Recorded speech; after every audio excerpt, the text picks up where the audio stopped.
It began quietly, too quietly for a city that never slept.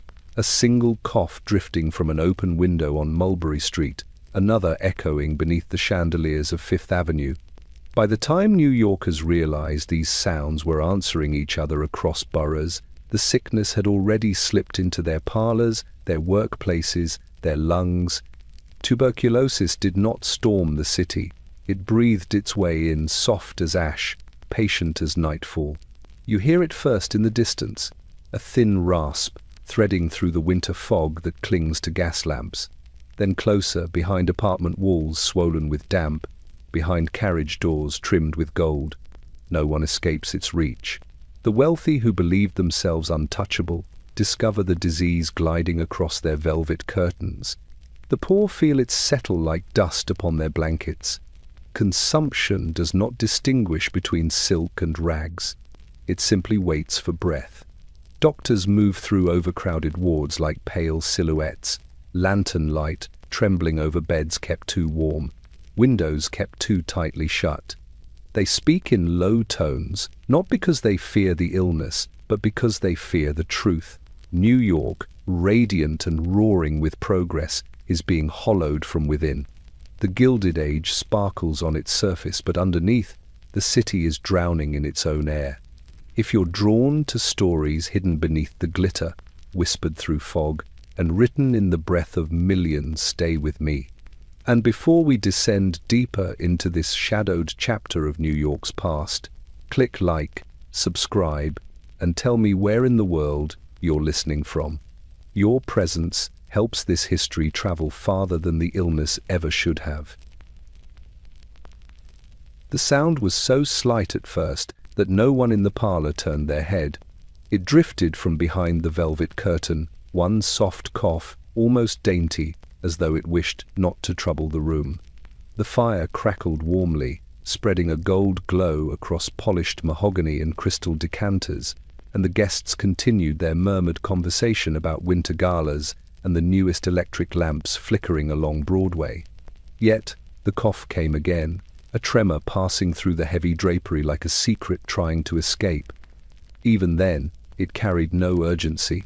It was simply out of place, like a shadow where no candle burned. Mrs. Harland, the mistress of the house, paused mid-sentence. She had grown accustomed to the faint clearing of her daughter Clara's throat over the past weeks, but tonight it held a dryness that unsettled her.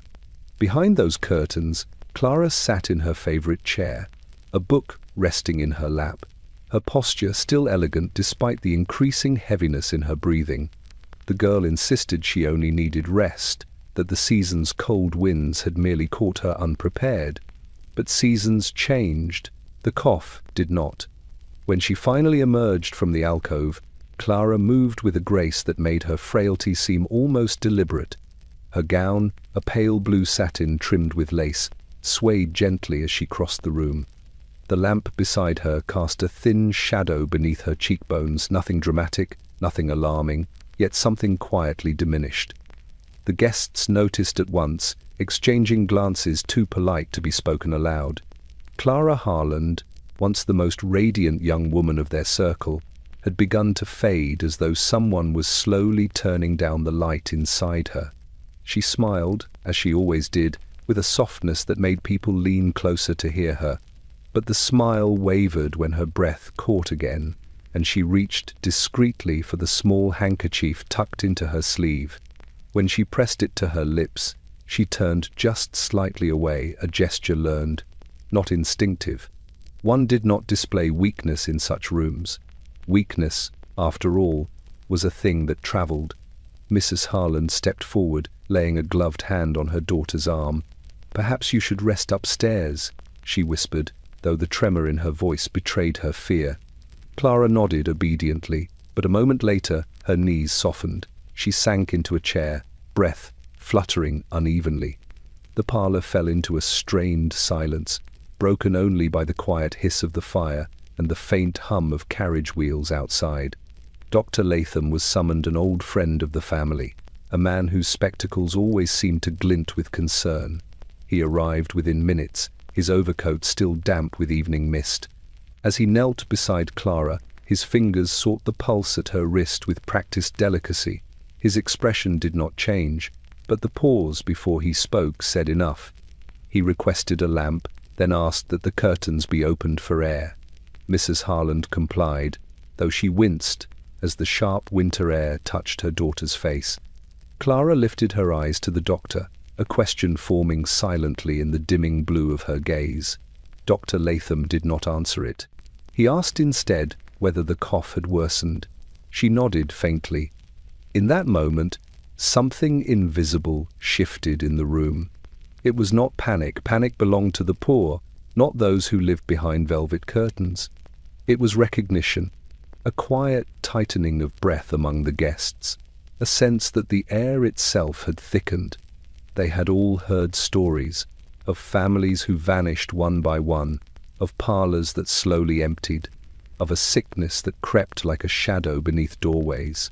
Consumption, they called it, a word spoken with lowered voices, as though its mere mention could summon it. Mrs. Harland clutched her daughter's hand. Dr. Latham murmured instructions about rest, warmth, and observation, all delivered in a tone meant to reassure. Yet as he stood to leave, he hesitated. He glanced at the handkerchief Clara still held. A faint, rust-colored stain marked the folded linen. He said nothing, but the guests understood. A cough behind a curtain no louder than a whisper had become the first note of a long, sorrowful song that would echo far beyond this room. New York, glittering and triumphant in its gilded age, did not yet know that the same quiet sound was rising all across the city, and no one, whether in satin or rags, would remain untouched. The building on Hester Street seemed to breathe with its inhabitants. Every exhale from every window drifted into the cold morning like faint, ghostly ribbons. Inside, the walls trembled not from any storm or passing carriage, but from the sheer number of lives pressed tightly together, sharing the same thin air. The tenement had once been a warehouse, then a boarding house, then a refuge for whoever could pay a single week's rent. Now it was something else entirely, a vessel of human breath, sealed too tightly for comfort, too loosely for safety. 12 people lived in the Sullivan family's single room, 12 bodies, 12 sets of lungs, drawing upon the same stale air that hung low beneath the cracked ceiling. At sunrise, the room already held the scent of damp wool, boiled potatoes, and the faint sweetness of sickness. Mrs. Sullivan moved quietly around the space, waking the children with a soft urgency that came from years of knowing the landlord rang the morning bell with no patience for lateness. Her eldest son, Daniel, coughed as he sat up, a cough that seemed to shake the thin iron bed beneath him. No one paused at the sound. Coughs were as common here as footsteps. They came from behind every wall, above every ceiling beam, and down every stairwell. The tenement echoed with them, dry, wet, rattling, or deep, each one a variation of a single, ominous note. Mrs. Sullivan simply touched Daniel's forehead, felt the warmth that had lingered for days, and forced a smile. "You'll be fine once you get moving," she whispered. Hope was easier when it stayed small. Outside their door, the narrow hallway pulsed with activity. Infants cried, someone argued in Yiddish, someone else retched into a bucket. The building held languages stacked atop one another like the families themselves. But the language of sickness was universal. No translation needed. A shiver, a flush of the cheeks, a trembling breath, those signs belonged to everyone. Downstairs, on the first floor, an elderly Italian shoemaker had begun coughing blood 3 days earlier. A crimson stain had appeared on the rag he kept beneath his workbench. His wife had thrown the cloth into the stove, whispering a prayer as it burned. But the sickness remained. Last night, the neighbors claimed they heard him gasping for air, each inhale a desperate struggle. This morning, they heard nothing at all. Yet life inside the tenement marched on. Children hurried down the narrow staircase, lunch pails in hand. jostling one another as they squeezed past women carrying laundry to be boiled in shared kettles. A pair of Polish brothers hauled coal up the steps, their faces soot-black, their lungs heaving. Every breath they dragged into their bodies pulled the disease deeper, whether they knew it or not. By midday, the rooms grew warmer, but not with sunlight. The windows stayed shut through winter glass was too precious to risk cracking, and the thick curtains trapped the breath of dozens of people until the air felt heavy enough to hold in one's palm. Inside the Sullivan room, Daniel had returned home early from work at the factory. He collapsed onto the bed, sweat shining along his hairline despite the cold. His mother pressed a damp cloth to his forehead. "It's nothing but a winter chill," she insisted, though her voice trembled. She'd seen too many neighbors fade from the same winter chill. The baker's wife downstairs, the Russian girl who sewed buttons for a living, the 3 children on the 4th floor who had disappeared behind closed doors and never come back out. The tenement walls, thin as they were, had a way of keeping secrets, and when the sickness took someone, it did so quietly. Neighbors simply noted the absence, the sudden hush of a familiar voice. Doors were scrubbed with lye, windows left shut. Life carried on around the missing space, as though to acknowledge it too loudly might invite the same fate. That evening, a heavy stillness settled through the building. The lamps flickered weakly in the hall. Children whispered to one another rather than played. Daniel slept fitfully, his breath shallow, his chest rising with visible effort. The other Sullivan children pressed close to one another, sensing a change in the room but unable to name it. Through the floorboards came the muffled sound of footsteps, slow, deliberate, and accompanied by the faint clinking of a doctor's bag. Someone had called for help downstairs. But in a building like this, a doctor's arrival did not bring hope.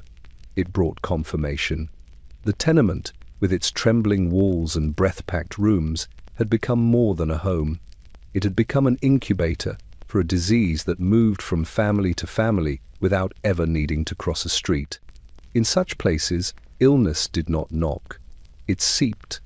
And outside, the city continued to glitter, unaware that entire buildings were breathing themselves slowly toward silence. The city slept fitfully, wrapped in a blanket of cold fog that clung to the cobblestones and softened the glow of the gas lamps. But for the doctors of New York, men with weary eyes and coats that smelled faintly of carbolic acid, night was not a reprieve. Night was when the sickness spoke loudest. And so they moved through the streets with lanterns in hand, small circles of trembling light guiding them from doorway to doorway, bed to bed, breath to failing breath. Dr. Jonathan Latham stepped from his carriage onto the slick pavement of Mulberry Bend, where the fog gathered thickest and the coughing never stopped. The lantern swung from his gloved hand, casting thin gold against the brick walls, illuminating posters for lost children and cleaner streets, promises that seemed absurd against the reality pressing in on all sides. From behind the tenement windows came sounds no doctor could mistake: the wet rattle of lungs fighting for air, the hacking that tore through the darkness, the mournful gasps of mothers sitting vigil. He lifted his scarf higher over his nose, not to protect himself, no one yet knew how the disease truly traveled, but to soften the smell of dampness and decay rising from the alleyways. Consumption had many names, but in places like this it was called the Captain of Death, and the title fit too well. A young boy met him at the doorway of an overcrowded building, his face thin, eyes hollow. "She's worse, sir," he whispered, leading Dr. Latham up the narrow staircase where the wood bowed beneath their feet. "Ma's been coughing all night." Each step carried new noises: infants crying, men moaning, someone whispering prayers in Italian. The lantern's glow shivered across peeling wallpaper and the shadows of too many people trying to stay warm in too little space. Inside the Sullivan room, Daniel lay on the narrow bed, pale and motionless. His mother hovered at his side, wringing a cloth between trembling hands. She looked up at Dr. Latham as though he were the bearer of either salvation or doom. In truth, He brought neither. Not tonight. Let me see him, he murmured, setting the lantern beside the bed. The flame flickered wildly as he leaned in, casting an unsteady glow across Daniel's chest. Each breath shuddered through the young man like wind through brittle branches. His pulse fluttered beneath Dr. Latham's fingertips, faint and frantic, as though trying to outrun something closing in. "Doctor," Mrs. Sullivan whispered, "tell me he'll recover." He opened his mouth, then closed it. How many times had he been asked this question in recent months? How many times had he answered with gentle lies, because the truth would crack a mother's heart in half? The disease moved slowly enough to give families hope, yet swiftly enough to steal it away before dawn. "We'll do everything we can," he said finally, which was neither promise nor comfort. Daniel stirred at the sound of his voice, his eyelids fluttering open. For a moment, confusion clouded his gaze, then recognition, then fear. "It hurts to breathe," he rasped. "I know."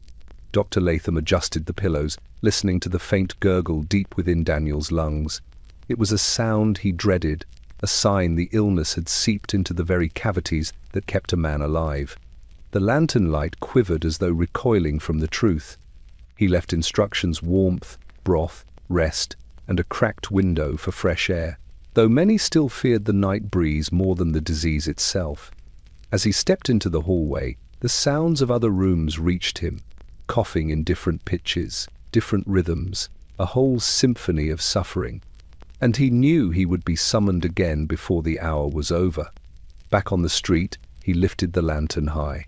Another figure approached from the opposite side, a fellow physician, his face drawn tight with fatigue. They exchanged a silent nod, two ghostly silhouettes passing in the fog, bound by duty and dread. All across New York, these lanterns moved like wandering stars in the darkness, each one marking another household where breath was failing, where families whispered prayers, where death waited with patient certainty. In this city of shining wealth and shadowed poverty, it was the lantern-bearers who saw the truth first.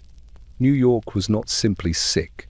It was beginning to drown in its own darkness. Winter arrived as though poured from a silver basin, slow, gleaming, and merciless. It draped itself over New York with a stillness that made every rooftop look fragile, every alleyway brittle. In the early morning hours, when the sun had barely begun to stain the sky with grey, each breath that rose from a person's lips turned to frost almost instantly. That frost lingered like a ghost, curling upward before dissolving into the cold, indifferent air. But beneath its delicate beauty lay something darker, a reminder that every breath, beautiful or not, carried risk. For in this winter, breath itself had become dangerous. On the East River docks, longshoremen stamped their boots against the ice-hard planks, their exhalations forming pale plumes that hung about their heads like halos of suffering. They worked with stiff fingers and chapped cheeks, unaware or unwilling to believe that the same cold that numbed their skin was also tightening its grip inside their lungs. When one man paused to catch his breath, bent double in sudden exhaustion, the others looked away. Everyone feared the slow collapse that came before the sickness fully showed itself. Across the river, in a quieter neighborhood of red-bricked homes, Clara Harland stepped outside for the first time in days. Wrapped in a thick wool cloak, she leaned heavily on the railing as she descended the steps. Her breath crystallized before her, blooming into tiny clouds that shimmered briefly in the morning light. To anyone else, she might have looked like a figure in a snow globe, a delicate shape suspended in winter's charm. But to her mother, who watched from the doorway, each frosted breath was a warning. Each exhale was fainter than the last. The doctor had insisted she take in fresh air, insisting it would strengthen her lungs, though even he confessed this remedy felt more like hope than certainty. Clara paused halfway down the street, her body trembling from the effort. The frost on her lips did not vanish quickly. It clung there a moment too long, as though reluctant to let go. Elsewhere, Winter revealed truths people preferred to ignore. In the tenements, where whole families huddled beneath blankets, frost formed on the inside of the windows, each dawn lacework patterns etched by the mingled breath of dozens sleeping in the same room.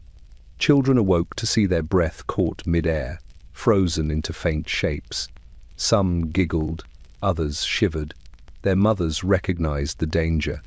The air inside was too warm, too thick, too shared, but to open the windows was to invite the freezing wind that could take a child's life just as swiftly.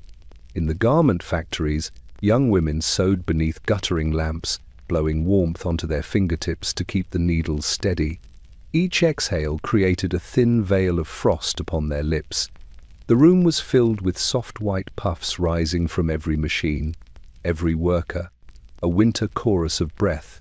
The managers walked through the aisles without meeting any worker's gaze, because to look too closely was to notice the pallor, the tremors, the coughs muffled into sleeves. If a girl collapsed, she was quietly dismissed. The cold was blamed, always the cold. Even the city horses struggled. Steam rose from their nostrils in heavy clouds, their ribs shuddering beneath worn harnesses. More than one driver swore the animals looked afraid, not of the whip or the icy roads, but of the strange, unnerving stillness that clung to the city. Doctors moved through this frost-bound world like figures from another life. Their bags swung at their sides, their collars were turned up against the wind. When they entered a sick room, the frost followed them, clinging to the edges of their beards, resting on their leather gloves. They carried the cold with them, even as they tried to fight the deeper chill settling into their patients' lungs. The mystery of the disease, how it traveled, why it chose some and spared others, seemed to thicken with the cold. People whispered that consumption rode along the frost. That winter made the air sharper, the lungs weaker, the breath more fragile. And though no one could prove such claims, the evidence lay in every household where the cough grew worse with each freezing dawn. By the end of January, the frost became a kind of haunting. Every breath left a mark. Every exhalation proved how alive a person still was, or how close they stood to losing that fragile thread. And as the city shivered beneath winter's pale shroud, New York began to realize a terrible truth. It was not simply the cold that threatened them, but what the cold revealed: how easily breath could falter, how quietly a life could drift into the frozen air and vanish. New York moved with its usual restless brilliance, unaware or unwilling to accept that something malignant traveled beneath its glittering surface. The streetcars still clattered over rails slick with winter frost. The theaters on Broadway continued to spill laughter and applause into the night air. Department stores along 6th Avenue glowed with electric lights, drawing crowds eager for novelty and warmth. The city behaved as though nothing had changed, yet the signs of sickness glimmered everywhere, like faint cracks beneath a layer of gold leaf. At first glance, nothing looked amiss. Children tugged mittens onto cold hands, racing through the snowbanks that lined the curbs. Shopkeepers polished their windows. Ladies hurried along sidewalks wrapped in fur collars, cheeks flushed from the cold. But if one listened closely, truly listened, there was a subtle discordance to it all. Somewhere behind the hum of city life, the sound of coughing threaded through the air like an unwanted violin note, too soft to command attention, yet too persistent to ignore forever. In the financial district, clerks bent over ledgers at their desks, breathing in coal-dusted warmth from sputtering radiators. When one clerk coughed into his handkerchief, the others barely glanced up. Coughs were commonplace in winter, no reason to interrupt the city's ceaseless pursuit of progress. Yet when a second clerk at the far end of the room coughed with the same dry rasp, and then a third, an uneasy silence settled for a heartbeat before work resumed. Numbers marched on across the pages. No one dared name the coincidence. Uptown, at a grand dinner party hosted in a mansion trimmed with gilt mirrors and French tapestries, guests circulated between courses of pheasant and champagne syllabub. Their laughter floated upward to the crystal chandeliers. But beneath the gaiety, another rhythm pulsed. Discreet throat clearings, handkerchiefs raised to mouths, a hush of breath that trembled ever so slightly. The hostess, Mrs. Wentham, noticed the pallor of her guests, cheeks a little too flushed, eyes slightly sunken, but she waved it away in her mind.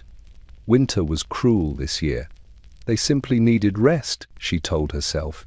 In the orchestra pit of the Metropolitan Opera, musicians warmed their instruments as the audience filled the velvet-lined seats. The tenor for the evening, a man of renowned brilliance, felt a familiar heaviness in his chest. He dismissed it as nerves, though he had never suffered nerves before. When he inhaled to begin his aria, his breath trembled almost imperceptibly. The note that emerged was luminous but tinged with strain. Those who knew him well furrowed their brows. Something in his voice had changed. Meanwhile, in the narrow streets of the Lower East Side, a different story unfolded. Families emerged from cramped tenements to buy bread or fetch water. Their steps hurried, their faces weary. The children coughed openly, without fear of judgment or scandal. Mothers wiped their chins and kept walking. They could not stop living simply because sickness hovered in the doorways. For them, the city's denial was a luxury they had never been able to afford. Yet all around New York, evidence gathered like dust on windowsills. The baker who fainted at his own counter, the seamstress whose stitches grew uneven, the policeman who leaned against a lamppost to catch his breath, the street preacher whose voice failed mid-sermon. Still, the city pressed forward, too vast and too proud to acknowledge the cracks forming beneath its polished facade. New Yorkers believed themselves stronger than hardship, stronger than illness, stronger even than fate. Had they not conquered everything placed before them? Had they not built towers from marshland, fortunes from sweat, reputations from nothing? And so the denial persisted. People raised their collars against the cold, telling themselves it was only the season causing the weakness in their bones. They lit more lamps, confident that brightness alone could banish the shadows collecting at the edges of their days. Doctors' warnings were dismissed as cautionary fuss. Rumors from poorer districts were labeled exaggerations. But in quiet moments, late at night, alone in bed, many felt something unsettling tightening around them. A stillness in the chest, a faint ache beneath the ribs, a sense that the air itself was shifting, growing heavier, harder to draw in. The city was sick. It simply had not yet learned to hear its own breath faltering. And by the time it did, the illness would already be part of its bloodstream, pulsing through every neighborhood, every household, every life tethered to New York's magnificent, fragile heart. Every morning, the doors of Haverly's department store opened like a grand stage curtain, revealing a world of polished counters, mirrored walls, and perfumes drifting softly through the air. It was a palace of commerce, where silk dresses shimmered beneath electric bulbs and customers moved through aisles as though gliding through a dream.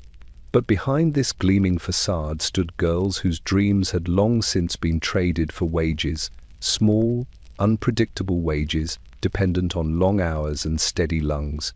Among them was Eleanor Finch, a 17-year-old shopgirl with quick fingers, a gentle smile, and a cough that had begun as a whisper but was now a constant companion.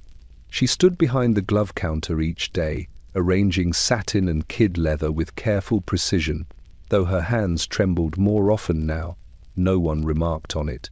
Trembling, like coughing, had become simply part of the season.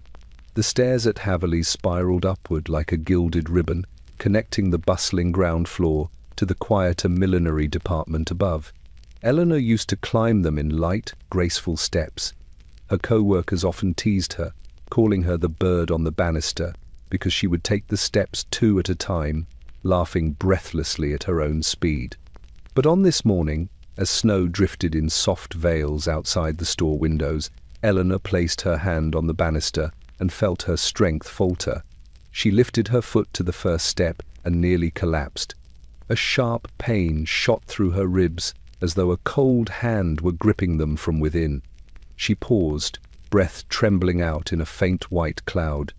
Customers passed her without noticing, their fur collars brushing her arm, their chatter swirling like mist around her. She tried again. One step, then another. The third step stole her breath entirely.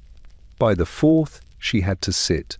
Her supervisor, Miss Caldwell, a woman whose posture was as rigid as her judgments, descended the stairs with a rustle of stiff taffeta. "Miss Finch," she said sharply, "this is an establishment, not an infirmary." Eleanor attempted to rise, but her vision blurred. The glowing lights above her seemed to sway like lanterns in a windstorm. She gripped the railing, embarrassed by the weakness flooding her limbs. "I'm sorry, ma'am," she whispered, the words barely audible. Miss Caldwell sighed, the kind of sigh that communicated inconvenience rather than concern. "You have looked pale these past weeks. If you are not fit for work, you must say so."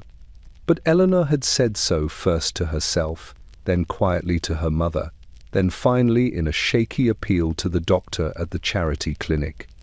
Each time the answer had been the same: rest, warmth, fresh air, none of which Eleanor could afford. She managed to stand with Miss Caldwell's impatient assistance.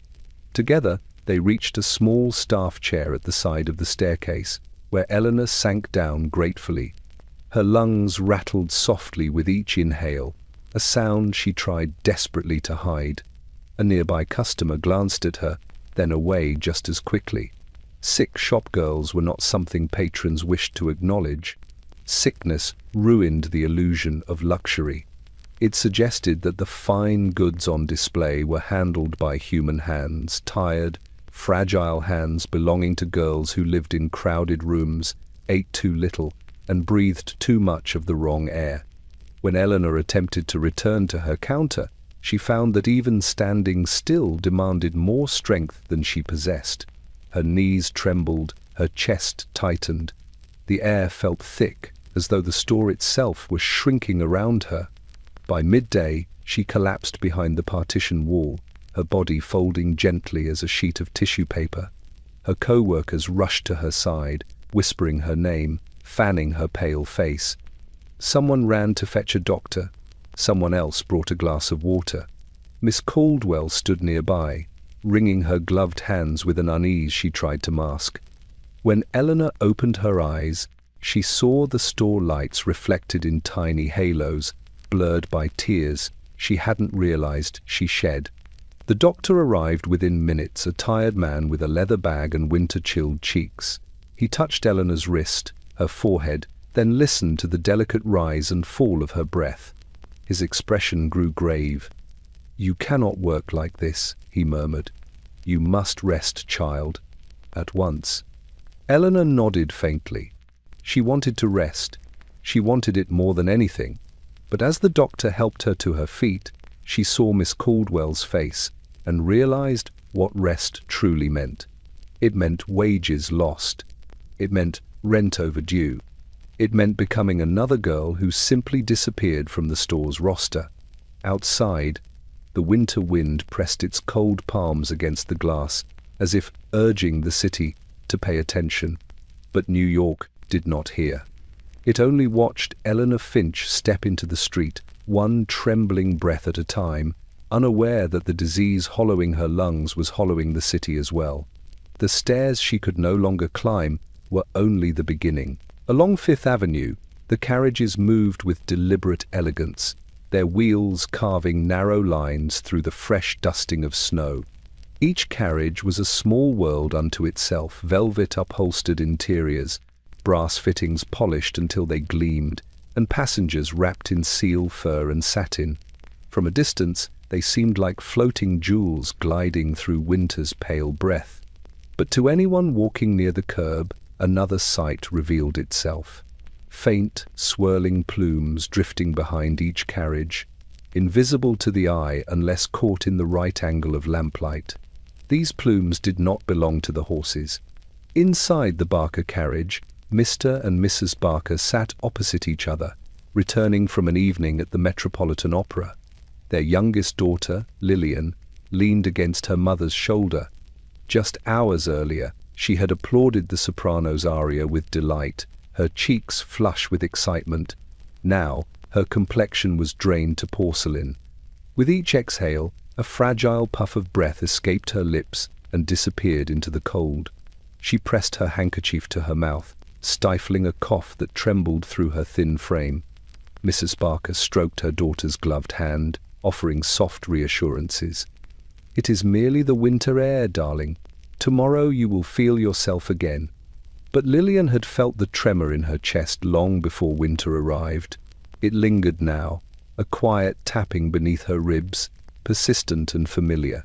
The driver, perched atop the carriage, had noticed something unsettling in recent weeks. Whenever he transported families after late-night gatherings, he would hear the muffled coughing from inside, polite, quickly suppressed, but unmistakable. The wealthy never allowed their illnesses to speak loudly. Their breath slipped out in small, controlled ribbons, vanishing into the street as though ashamed to be seen. He watched these plumes trail behind every carriage, twisting softly like ghosts, unwilling to depart. At first he thought it was simply the frost, but some nights, while waiting at the curb, he saw the faint clouds glowing faintly under gas lamps, shapes that seemed too warm, too urgent, too heavy for mere winter air. Further downtown, another carriage clattered along the Bowery, not velvet-lined, but cracked and worn. Its passenger, Mrs. Doyle, clutched her shawl tightly and struggled to keep upright as the wheels jostled over uneven stones. Her breath left her in ragged bursts. Each puff swirled through the broken window pane beside her. The cold air did nothing to soothe the burning in her lungs. Unlike the Barkers, she had no silk handkerchiefs to hide the red flecks that stained her sleeve. Her driver avoided looking back. People who coughed like that often didn't complete their journeys. As these carriages passed one another, wealth gliding past poverty, satin brushing shoulders with threadbare wool, their plumes mingled briefly in the cold air, identical in shape, identical in silence. The disease cared little for the carriages that carried its hosts. It travelled with astonishing democracy, through lace veils and cotton scarves, carriages and streetcars, parlours and tenements. On an especially frigid morning, Dr. Latham stood at the corner of Washington Square, waiting for a carriage to take him to another house call. As he watched one carriage after another pass by, he noticed those same pale spirals drifting behind them. They curled in the air like faint signatures of suffering. He wondered how many plumes came from lungs already failing, how many from lungs that would fail soon. A carriage pulled up beside him, and when the door opened, a gentleman inside offered a polite smile, one that faltered as he drew a shaky breath. Dr. Latham stepped in, feeling the familiar warmth and the faint scent of camphor. As the door closed, the carriage jolted forward, leaving behind its own unbroken plume. "Everyone is ill these days," the gentleman murmured, attempting humour. But there was fear beneath his words, a fear shared by the entire city and yet spoken by none. The carriage wheels clattered over ice as they rode toward a townhouse where a patient waited. Outside, frost gathered on window ledges, and thin spirals of breath continued to unfurl behind every passing carriage, weaving together in the city's cold morning air. They were the banners of a silent procession. One New York had not chosen to join but now marched in all the same. Invisible plumes trailing behind elegant carriages, revealing a truth that no wealth, no horse, no polished brass could outpace. The city was already breathing its sickness into the streets. The hospital ward was warmer than it should have been. Heat gathered beneath the high arched ceiling, settling like a heavy woolen blanket over the rows of narrow iron beds. The lamps flickered gently, casting amber halos upon the whitewashed walls, their glows softening the harshness of illness, but doing nothing to dispel its presence. What made the ward truly suffocating, however, were the windows' tall, elegant panes of glass lined up along the far wall, each one firmly locked despite the winter air outside. It was not the cold the nurses feared. It was the draft. For years, physicians in New York insisted that the slightest chill could hasten a patient's decline. Fresh air was the enemy, they said, a thief that slipped through cracks, stealing the warmth needed for recovery. And so the windows stayed shut, always shut. The air inside grew stale, thick with breath and disinfectant, heavy with the mingled sighs of the sick. Nurse Margaret Doyle moved quietly between the beds, her footsteps softened by felt-soled shoes. Her uniform was crisp, but her eyes were tired, and her lungs felt weighted by the same oppressive air that settled upon her patients. She carried a basin of warm water to a young man near the window, a patient named Thomas Riley, whose cheeks burned with fever though his hands were cold as marble. "Did I dream the snow?" he whispered as she dabbed his forehead. "No dream," she replied softly. "The whole city is white tonight." He closed his eyes, inhaling shallowly. "I'd give anything to feel the cold again." Margaret hesitated. She glanced toward the row of windows, each one sealed with a stubborn certainty, as though the glass itself feared what lay beyond. She remembered when she first began her training. Opening a window for a fevered patient had been grounds for reprimand. Some nurses had been dismissed for it. A chill was death's invitation, they said. But as she looked around the room now, she wondered if something else had been invited in instead. In the bed across from Thomas, an elderly woman struggled with each breath. Her hands gripped the blanket as though steadying herself against invisible waves. Every few seconds, a cough shook her frame, leaving her gasping in the humid, unmoving air. 2 beds down, a child no older than 9 lay motionless, her rag doll tucked beside her. Her small chest rose weakly, the air around her shimmering with heat. The ward hummed softly with the sound of suffering. The coughs came in rhythms, some sharp like choked sobs, others low and rattling like distant thunder. The mingled breaths of dozens of patients formed an invisible cloud that hovered above the beds, never escaping, always drifting back into fragile lungs. A doctor entered, a tall man with silver-rimmed spectacles and a brow furrowed by perpetual worry. He made his rounds briskly, checking pulses, listening to chests, murmuring instructions. When he reached the windows, he paused only briefly before moving on. He did not touch the locks.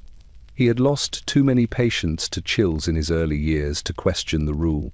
And yet, as he walked away, Margaret noticed him glance back, not with authority, but with a flicker of doubt.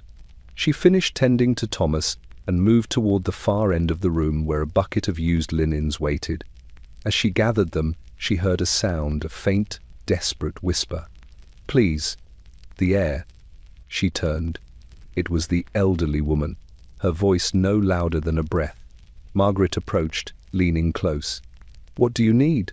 she asked gently. The woman pointed, trembling, toward the windows. Margaret felt her heart tighten. She looked at the row of glass panes, fogged with condensation, glistening faintly in lamplight. Through the rippled surface, she could see flakes of snow drifting slowly past, their descent almost peaceful. For a moment, she imagined unlocking one latch. Just one. She imagined a small gust of cold sweeping through the room, clearing the heaviness, filling the lungs of the sick with something untainted. She imagined giving them the relief they begged for. But the rules were iron, and the consequences of breaking them were swift. She placed her hand over the woman's frail fingers. "Rest," Margaret whispered. "Please rest." The woman closed her eyes. Whether in resignation or exhaustion, Margaret could not tell. Night deepened, the lamps dimmed, the ward exhaled in unison, the air growing ever thicker, warm, stale, unmoving. Nurses moved like shadows among the beds, offering what comfort they could in a room where breath had become both sustenance and threat. And outside, beyond the sealed panes, the winter wind passed by with a sigh, cold, clean, and forbidden. The city believed the windows must stay shut to save the lives inside. But in truth, those locked windows were helping the sickness bloom, turning each ward into a quiet greenhouse of death. New York did not yet understand. Sometimes it was not the draft that killed, but the lack of air to breathe. In a narrow studio above a print shop on Bleecker Street, where the scent of chemicals mingled with the sweetness of drying ink, photographer Edwin March arranged his equipment with the meticulous care of a surgeon. The morning light filtered through the tall windows, dust drifting lazily in its beam. It was a soft, forgiving light, the kind that flattered children, softened wrinkles, and eased the harsh edges of poverty from the faces of his clients. Or at least, it used to. Lately, the light revealed too much. Edwin dipped a plate into a basin of silver nitrate, watching the liquid ripple. He tried to ignore the unease that had been building in him for weeks, ever since he began noticing certain patterns, subtle at first, but unmistakable once seen. Photographs did not lie. Their shadows told truths a city preferred to hide. His first appointment of the morning was a young mother and her son, both dressed in their finest. The boy's suit was a little too tight, the mother's hat a little too large, but they carried themselves with dignity. As they stepped into the lighted space, Edwin greeted them warmly, masking the concern that flickered in his mind. The mother's movements were slow, almost delicate, as though her bones had grown too heavy for her frame. The boy clung to her hand with a protective urgency far beyond his years. "Stand just here," Edwin instructed, adjusting the backdrop. When the mother lifted her chin, the light caught her face, and there it was again, that faint, unmistakable hollowness beneath the eyes, a blurring at the cheekbones where curves should have been, the shadow that consumption carved before a doctor ever dared to name it. He took the photograph. As the mother gathered her son and stepped out, Edwin exhaled slowly. He knew she would return in 2 days to collect her portrait. He wondered whether she would live to see it. Later that afternoon, a group of factory girls arrived, their laughter echoing through the narrow stairwell as they burst into the studio. But once they removed their coats and stepped into the light, silence settled. Their faces were too pale, their smiles too tight. When Edwin positioned them for their portrait, he noticed the same dim shading beneath each girl's cheekbones, a soft concavity that the camera deepened, turning youthful vibrance into something spectral. "Hold still," he instructed. They tried, but one of the girls, barely 16, broke into a sudden cough. She covered her mouth quickly, embarrassed. The others looked away. Edwin felt the air shift, as though the room itself recoiled. He took the photograph anyway. Hours later, alone in the dim glow of his dark room, Edwin watched the images emerge, silver blooming into shape across the plates. The shadows deepened slowly, revealing more than mere likeness. The mother's eyes, once warm, now seemed rimmed with sorrow. The factory girls looked like revenants from a winter fog. Their faces were alive, yet hollowed, youthful, yet touched by something ancient and ruthless. Edwin held one plate up to the lantern. The girl who had coughed looked back at him, her features brave but shadowed, a face caught between hope and decline. He realized then that he had begun capturing something far beyond portraiture. He was documenting the illness itself. The next morning, he stepped outside as carriages rolled past, their breath trailing behind them. People hurried along the street, unaware that an invisible force trailed beside them like an uninvited companion. Edwin watched them move, watched the frost catch on their collars and hair, watched the faint shadows beneath their eyes, the same shadows his camera captured with cruel accuracy. When he returned to his studio, he found a stack of appointments waiting. People still wanted their likeness preserved. Families still wished to mark important milestones, engagements, christenings, birthdays, clinging to normalcy even as sickness threaded through the city. Edwin dipped another plate into the solution. But now, when he prepared to take each photograph, he hesitated. He looked closely at his subjects, not just at their expressions, but at the shadows gathering quietly along their faces. For the camera revealed what the city refused to see. Tuberculosis did not wait for hospitals or deathbeds. It began in the shadows, soft, delicate, almost invisible. And in Edwin's photographs, those shadows had already begun to bloom. The newspaper office on Park Row was unusually quiet for a winter afternoon. Normally, the place crackled with energy printers roaring like caged beasts, reporters shouting across desks, editors racing toward deadlines with ink-stained hands. But on this particular day, the air felt thick, as though the city's unease had seeped beneath the doors and settled between the stacks of freshly printed sheets. A junior reporter named Henry Alcott sat hunched at his narrow desk, scanning the daily police reports for anything of interest. His fingers were cold, his breath a faint cloud above the inkpot.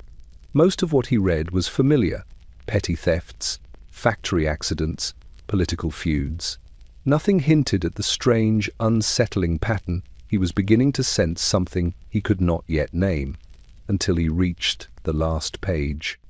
There, tucked between notices about street repairs and a missing dog, lay a small paragraph no longer than a thumbprint.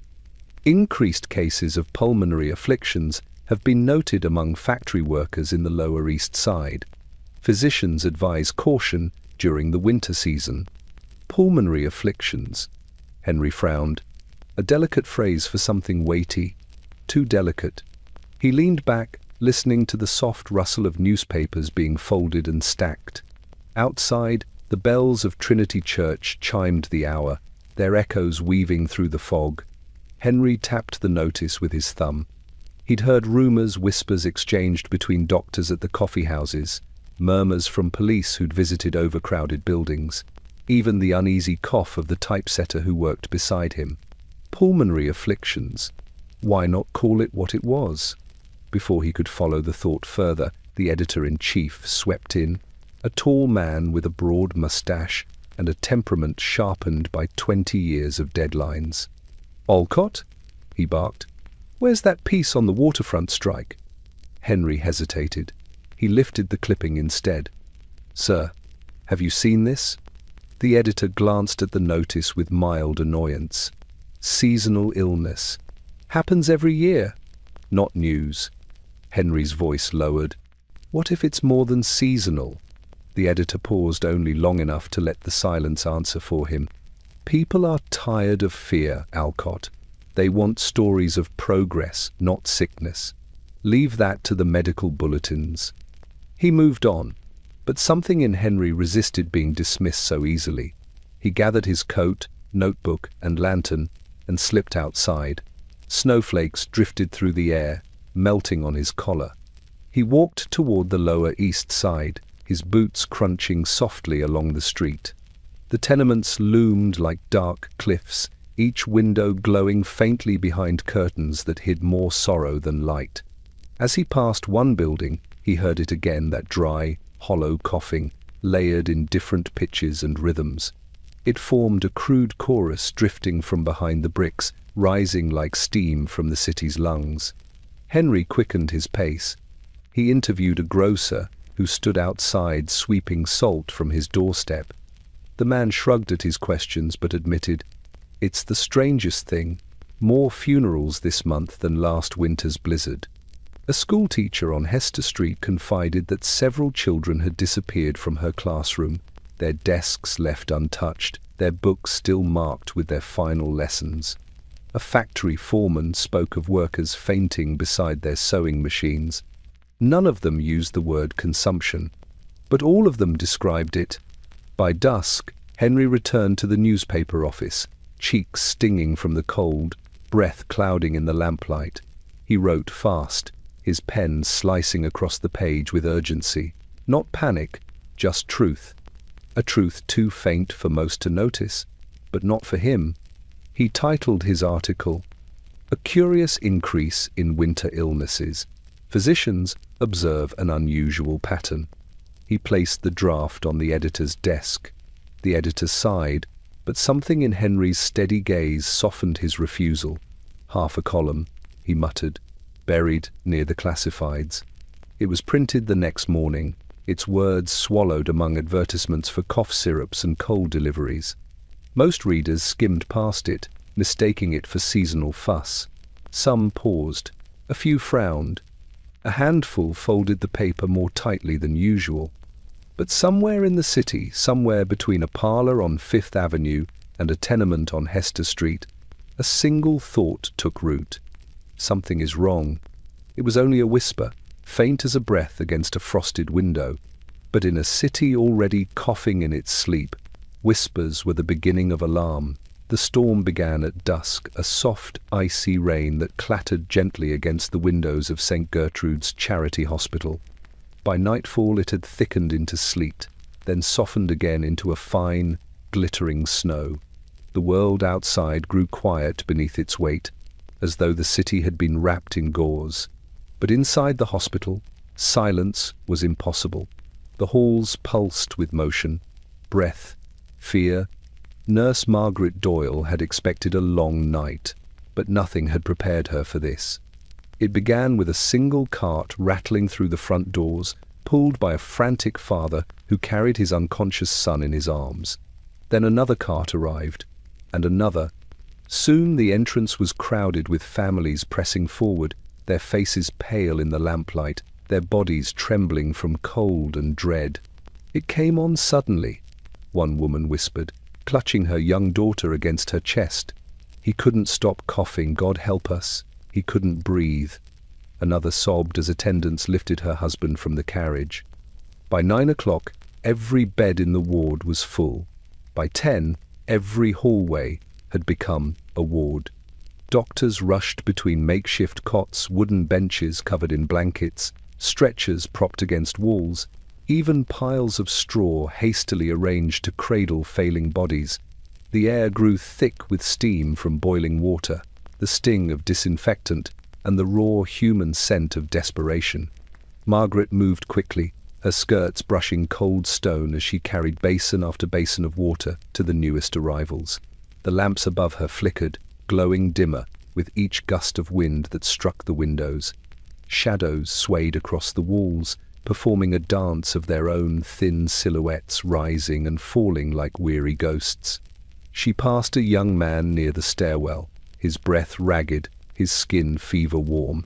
"Help him," his sister begged, tears tracing lines down her wind-chapped cheeks. Margaret knelt, listening to the young man's chest. The sound inside was unmistakable, the wet, rattling churn of lungs drowning in their own fluids. She squeezed the woman's hand gently before calling for a stretcher. Even so, she knew the truth. The stretcher was not salvation. It was movement toward an ending. In the main ward, Dr. Latham stood at the center of the chaos, issuing instructions with a firmness that belied the exhaustion hollowing his eyes. "Warm compresses for those fever-pale, keep the windows closed for God's sake," he shouted above the cries and coughs. "And watch the ones who breathe too quickly. They're the closest to failing." But even as he spoke, Margaret noticed how he wiped his brow, how his hand lingered at his chest. The doctors were not immune, none of them were, but they forced themselves onward, driven by duty and the trembling hope that skill might win against something relentless. The night deepened, and with it came more patients. A policeman carried in a young prostitute found collapsed in an alley. A grandmother guided her grandson, his eyes distant with fever. A stoic immigrant man dragged himself through the doorway, insisting others be helped before him, then collapsed where he stood. Soon the aisles between beds narrowed to mere inches. Nurses squeezed through sideways. Sheets were rationed. Laudanum grew scarce. The building groaned beneath the weight of human suffering. The snow outside muffled the world, but inside the sound was ceaseless gasping breaths, choked sobs, the frantic whispers of families bargaining with a silent God. Close to midnight, Margaret stepped into the corridor to catch her breath. The windows were clouded with condensation. She wiped one clear with her sleeve. Outside, the snow fell in soft spirals, peaceful and indifferent, cloaking the city in tranquil white. But the sight brought her no comfort. Behind her, a shout rose from the ward, a desperate call for assistance. She turned immediately. There was no time to rest. Not tonight. Perhaps not for many nights to come. As she hurried back into the fevered glow of the hospital, Margaret felt a truth settle inside her, cold and certain. This was not a surge, not a seasonal swell. This was the beginning of something far larger, rising like a tide the city did not yet see. And St. Gertrude's, overwhelmed and gasping, had become the first place to drown. Each dawn in New York arrived with the same ritual, the soft clink of glass bottles being placed on stoops. Before the first streetcar rumbled awake, before the factories exhaled their smoke, before the city opened its 1,000 weary eyes, the milkmen moved silently through the pale morning haze. Their horses trotted steadily, steam drifting from their nostrils, while the men carried metal racks heavy with bottles. The sound echoed gently along the streets, bright, domestic, reassuring. But in these winter months, that familiar chime carried a darker undertone. It was becoming the sound that marked the hour after someone in the household had died. On Elm Street, Mrs. Ferris opened her door to retrieve the bottles, only to find her husband slumped in his chair by the parlor stove, one hand resting limply on the blanket draped across his lap. His breath had fled sometime in the night. The milk bottles stood innocently beside him on the stoop, white against the morning grey. For a moment, she stared at them with disjointed confusion. How could the world offer nourishment at the exact moment it took life away? 2 blocks over, the O'Malley family had left a bottle untouched for 3 days. Their neighbors whispered about it, glancing uneasily at the shuttered windows. People wondered whether they should knock. No one did. When the landlord forced open the door, he found that the bottle remained as pristine as the day it was delivered, its glass clouded by cold. The family inside had not survived long enough to break the seal. Milk had once been considered the purest of foods, white, clean, essential. But whispers began to circulate that the milk itself carried danger. Some claimed cows in the countryside had become sick, their bodies harboring the same terrible affliction spreading through human lungs. Others insisted it was not the cows at all, but the handling, the cans left open in warm rooms, the dipper shared among dozens, the milk pails stacked unwashed in city carts. Whatever the truth, the rumor grew because it fed something already gnawing at the city, fear that nothing was safe, not even what was meant to nourish. A young delivery boy named Samuel noticed changes before most adults did. He had once loved his early route, the quiet streets, the soft crunch of snow beneath his boots, the pink glow of sunrise brushing the rooftops. But lately, he felt dread with each turn of the corner. Too many houses remained silent. Too many bottles stayed exactly where he'd left them the day before. One morning, as Samuel rounded the corner of Delancey Street, he saw a little girl sitting on the stoop, her knees drawn to her chest, breath curling faintly into the cold air. She did not move when he approached. Only when he placed the bottle beside her did she lift her eyes hollow, unfocused. "Papa didn't wake up," she whispered. Samuel felt a sharp, unfamiliar ache in his chest. He set the full bottle aside and quietly removed the empty one, though he knew no one inside would drink the milk again. Across the city, doctors began noting unsettling similarities. Families where the children fell ill first, then the mother, then the father, each progression traced through the morning deliveries. Refrigeration was rare. Pasteurization rarer still.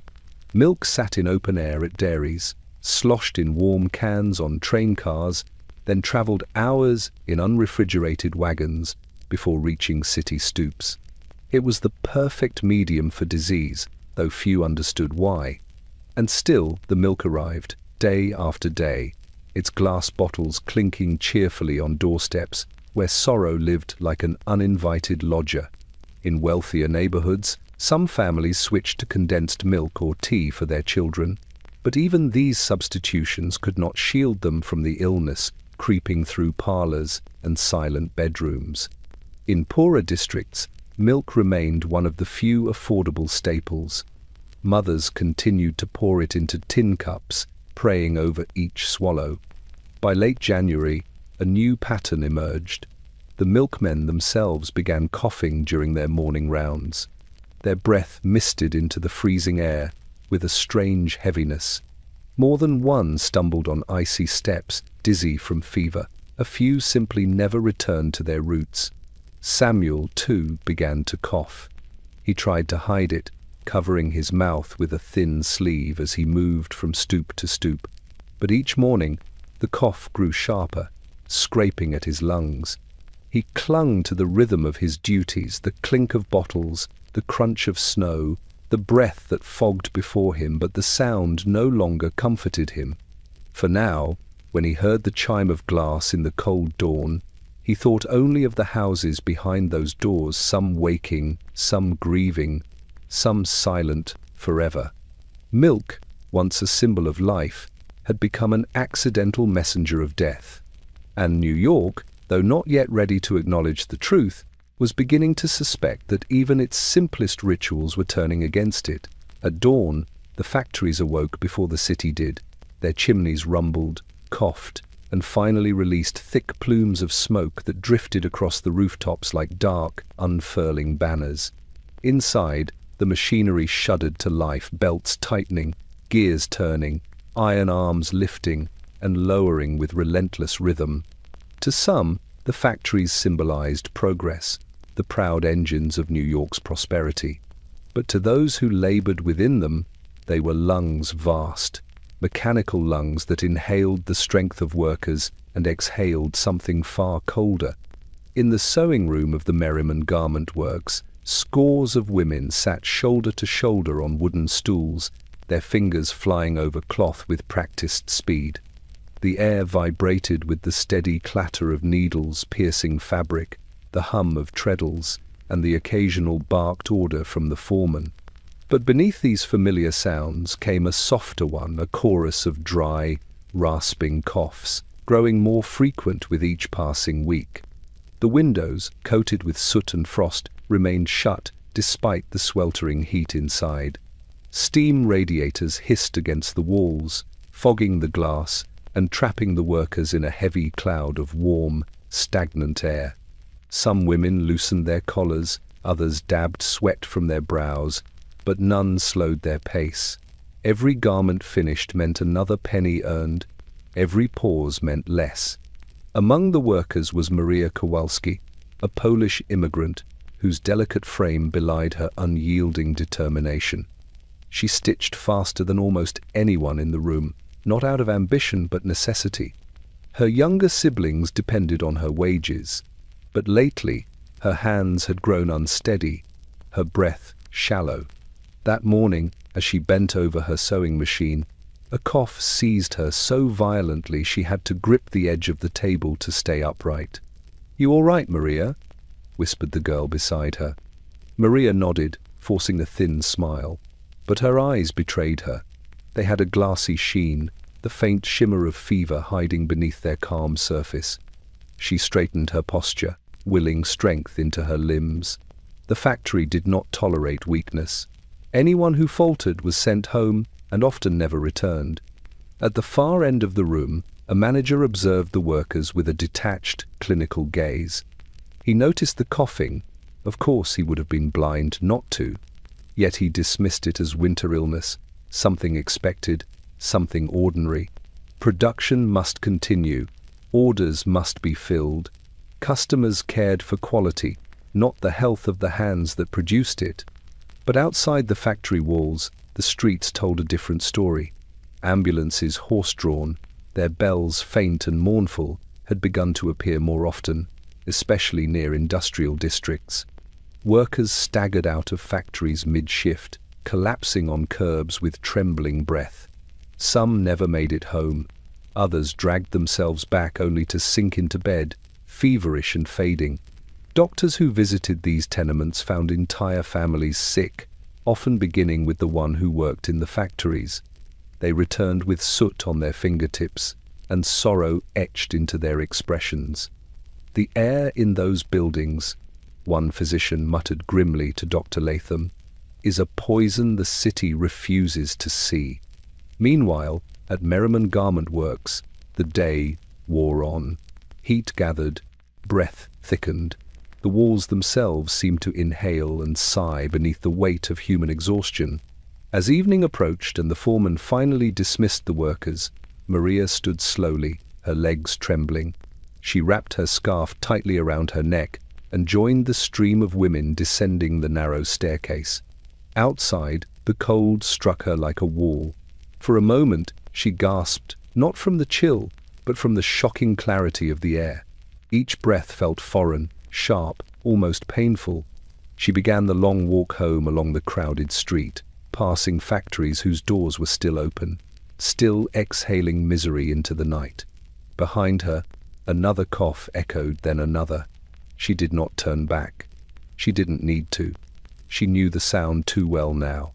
It followed her all the way home, and above the city, the factory chimneys continued to pour their dark breath into the sky, merging with the unseen breath rising from 1,000 weary lungs. New York inhaled it all, unaware that each plume carried not only soot but sorrow quietly, steadily deepening the shadows of the illness closing in around it.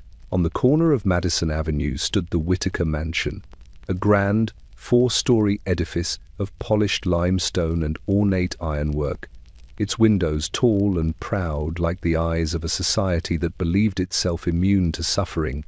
The house had once hosted glittering soirees where chandeliers spilled golden light across floors of imported Italian marble, and music drifted through open windows into warm summer air.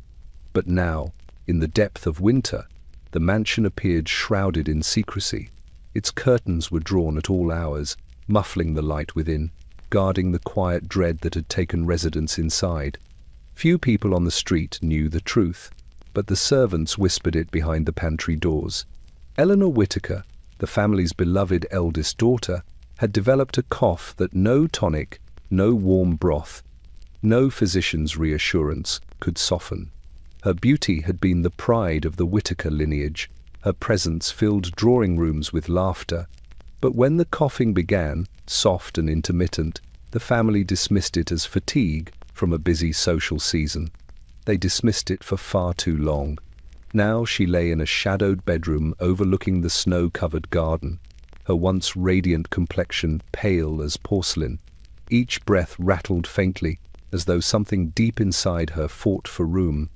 Her mother, Mrs. Whitaker, sat beside the bed with a book she could not bring herself to read. She glanced periodically at the door, as if expecting someone to enter bearing a miracle. Only the physician came. Dr. Abernathy arrived each morning in a carriage whose wheels barely whispered against the snow.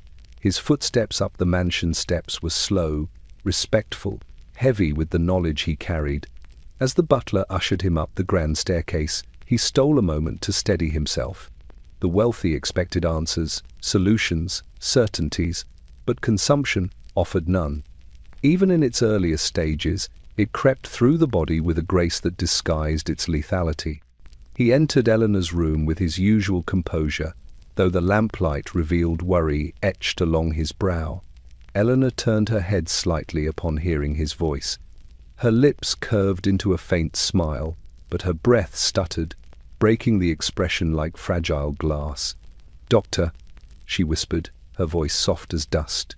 Dr. Abernathy checked her pulse, then her lungs, listening to the thin, damp crackle that grew louder each day. He asked a few gentle questions, though he already knew the answers. Fatigue, night sweats, the sensation of drowning even while resting. Mrs. Whitaker watched him with eyes that had not slept. "Will she regain her strength?" the mother whispered, her voice brittle as frost. He hesitated. She closed her eyes. The silence between them filled the room like a slow-rising fog. Downstairs, the household tried to continue its routines. The cook prepared meals for a family that barely touched their plates. The footmen polished silver that no dinner guests would see. The maids moved quietly through corridors, lowering their voices to hushed threads of conversation. "It isn't supposed to reach houses like this," one murmured to another.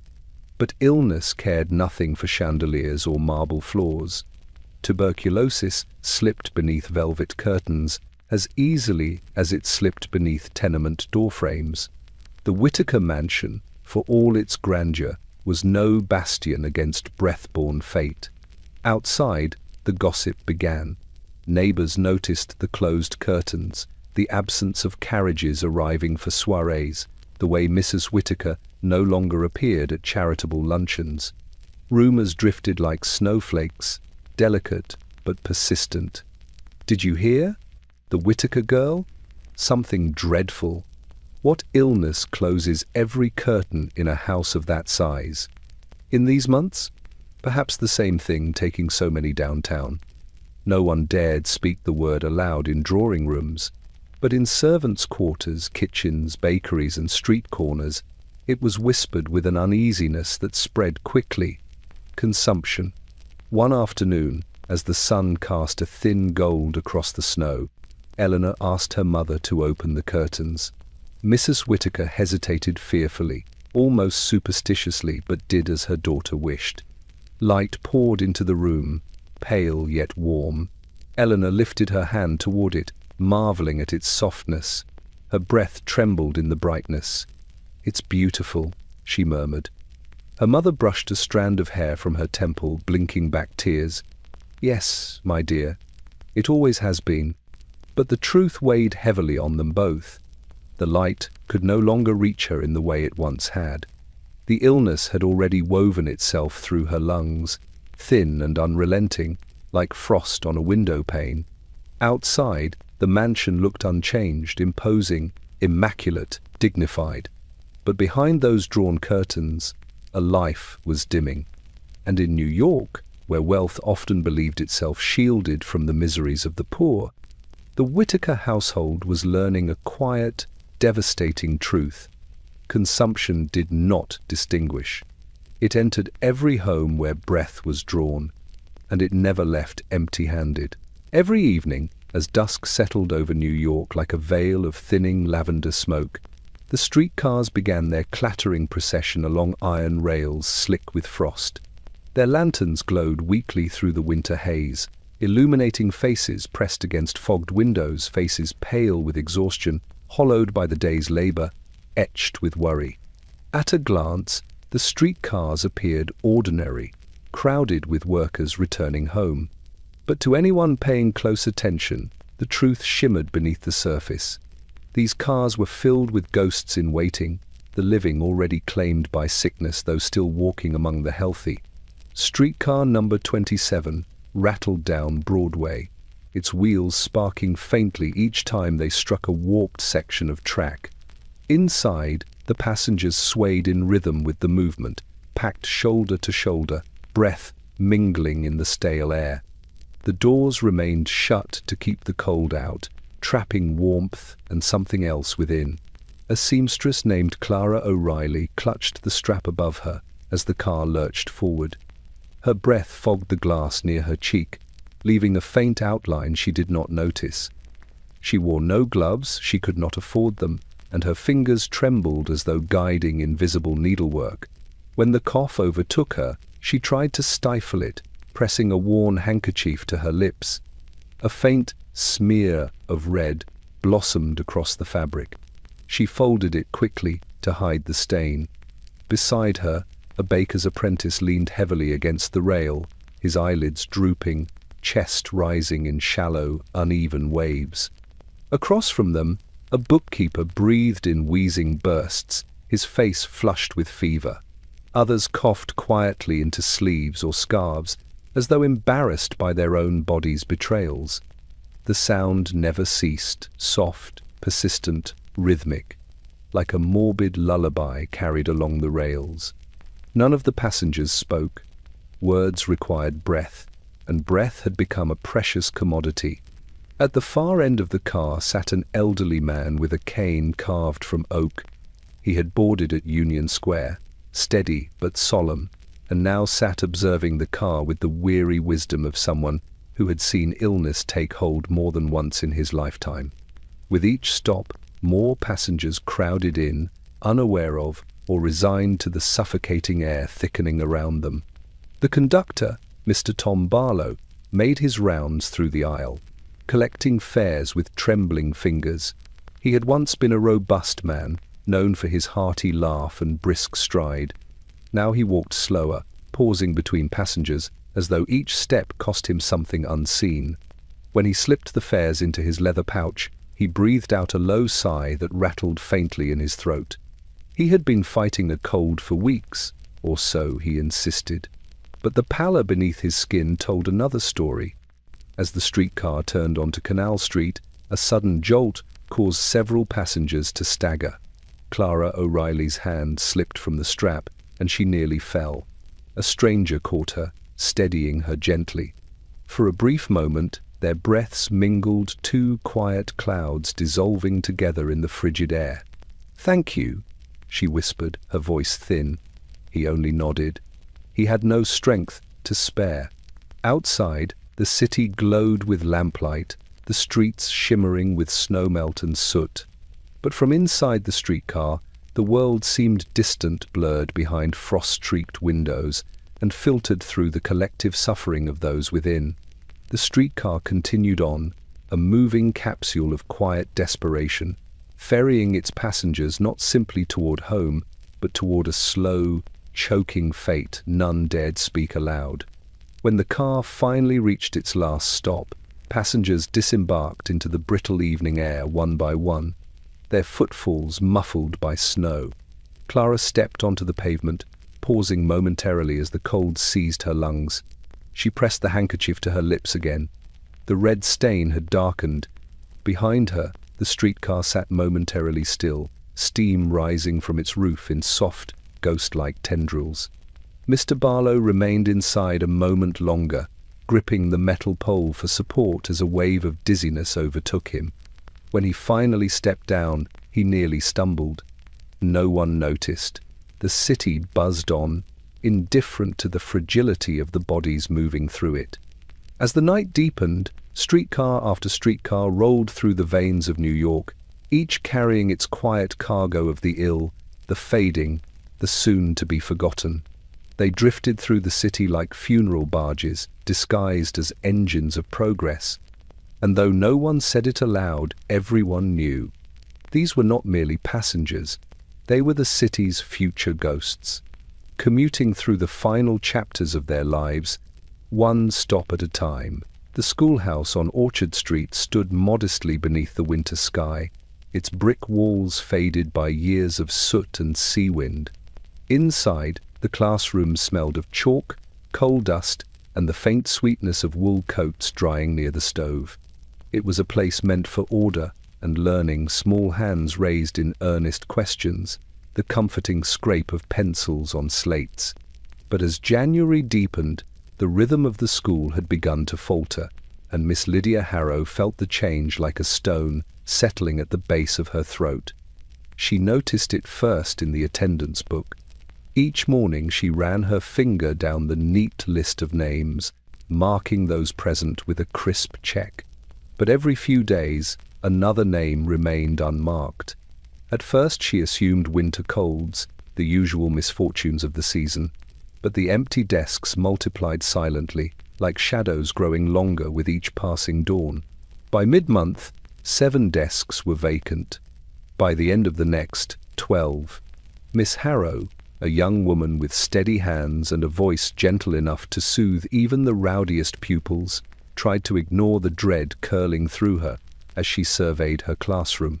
The desks were small, made for small bodies, small shoes tucked beneath them, small lives with dreams bigger than their threadbare coats. And now, in those once bustling rows, silence pooled like cold water. One morning, she found little Margaret Doyle's slate still lying on the desk where she had left it the week before, a half-finished arithmetic problem frozen mid-thought. The eraser sat beside it, worn down to a nub. Miss Harrow picked it up, holding it in her palm as though it was something fragile, an artifact of a life still warm in her memory. She set it down quietly, unable to finish the sum. When she asked the remaining children about their classmates, their answers were uncertain, whispered, tinged with fear. Annie's mama says she's too tired to get out of bed now. Peter's cough got worse. The doctor comes every night. Samuel hasn't spoken in days.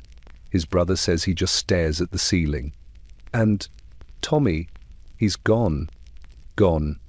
The word hung in the air like frost. Miss Harrow pressed her lips together, fighting the urge to weep.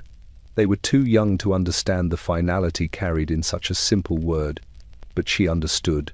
She had seen the same patterns in the newspapers, heard whispers from neighbors, watched the same pale sickness creeping through the streets after dusk. Consumption, they called it. The wasting. It fed on breath, on youth, on hope. Still, each day she stood before the class with as much brightness as she could muster. She taught spelling, though her eyes drifted to the empty seats. She recited poems, though her voice sometimes faltered. She read aloud stories of brave knights and enchanted forests, watching the children's faces softening with wonder, faces thinner now, cheeks tinged with feverish pink. During recess, she slipped outside to the courtyard, wrapping her shawl tightly around her shoulders. Snowflakes drifted gently onto the play yard untouched, because fewer children now had the strength to run. She heard coughing from behind the shed, a rough, labored sound. Little Thomas O'Leary leaned against the wall, shoulders shaking. She hurried to him. "Thomas, dear, you should be inside near the stove." He wiped his mouth with his sleeve. "Didn't want the others to hear," he muttered. Miss Harrow knelt beside him, her heart aching. His breath rattled softly, too soft for a child of 8. She brushed his hair back, noticing how light his head felt beneath her hand. "Your mother will take you to the doctor," she whispered, though she did not know if the words were true. When class ended that day, Miss Harrow sat alone at her desk long after the children had left. Outside, the streetcars rattled by, their bells rising faintly through the crisp air. She opened the attendance book once more. 4 more absences that morning. She traced her finger over each empty space, her breath trembling like a candle flame. The city believed the illness lived in the slums, in the tenements, in the crowded factories. But she saw now that it lived in the schoolhouse too, in the small, fragile lungs of children who counted the world among their lessons. And as she closed the book, the ink still damp in its newest column, Miss Lydia Harrow realized something quiet and terrible. The classroom was no longer a place of learning. It had become a ledger, documenting which children the city would lose next. In a cramped shop on the edge of Mulberry Bend, where the street lamps cast weak amber halos onto slush-darkened cobblestones, Mr. Tobias Green tended to his somber trade with the steadiness of a man long resigned to sorrow. The sign above his door, Green & Sons, funeral services, creaked softly in the winter wind, though there were no sons left to help him. Only Tobias remained, a thin, stooped figure whose hands bore the memory of 1,000 farewells. The shop smelled faintly of pine boards, beeswax, and something colder, an echo of winter that slipped in whenever the door opened. Tobias kept candles burning at all hours, rows of them flickering along shelves crowded with small coffins, full-sized coffins, and simple wooden boxes meant for those who could afford nothing else. Their flames danced against the walls, casting shadows that swayed like silent mourners. Most weeks in years past, Tobias crafted perhaps 2 or 3 coffins, enough to sustain modest business, enough to keep his hands occupied, not overwhelmed. But this winter, the candles burned lower, faster, and the coffins filled more quickly than he could build them. The first sharp rise came early in the season. 2 children from the same family, brought in on a bitter morning when frost clung to their eyelashes.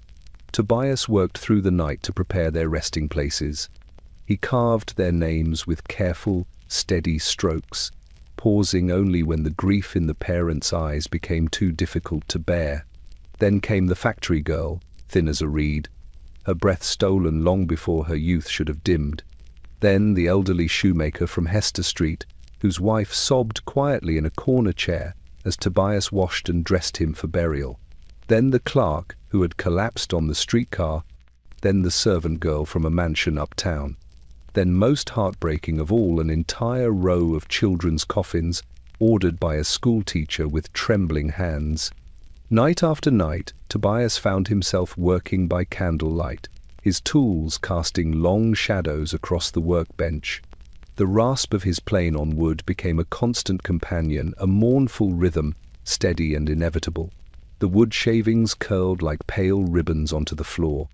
His breath fogged in the cold air each time he paused, though he worked close to the small stove that did its best to warm the shop. He tried not to listen to the city's coughs drifting through the window cracks, but they found him anyway, ragged, persistent, echoing through the narrow street like a grim announcement. Tobias had lived long enough to recognize when an illness was simply passing through and when it was settling in. This one was settling. One evening, just after he extinguished his lantern, a frantic knock rattled the front door. Tobias opened it to find a boy no older than 10, cheeks flushed with wind and worry. "Sir, please," the boy gasped. "My mama, she didn't wake up." Tobias placed a steady hand on the boy's shoulder. "Come inside," he said softly. "Tell me her name." The boy's lips quivered. "Nora Quinn." Tobias nodded, writing it carefully in his ledger, a book whose pages had grown too full these past months. He fetched his coat and lantern. As they walked to the Quinn home, Tobias noticed how the lamps along the street glowed weakly, their flames seeming smaller than usual, like the city was dimming itself in quiet acknowledgement of the sorrow gathering in its corners. When they arrived, he stepped into the cold room where Mrs. Quinn lay, her face peaceful, her breath stilled. Tobias felt a familiar heaviness settle in his chest, not of fear, but of weariness, a sorrow worn into the bones. He performed his duties gently, respectfully. When he lifted his lantern, its light fell across the small cradle beside her bed. Empty. Tobias swallowed hard, then extinguished the flame. Later that night, back in his shop, he sat at his workbench, tools laid out neatly before him. A fresh plank of pine rested in his lap. The candle beside him flickered in the draught, illuminating the faint tremor in his hands. He had buried many during his long career, but never had he seen coffins built at this pace. Never had he crafted so many small ones.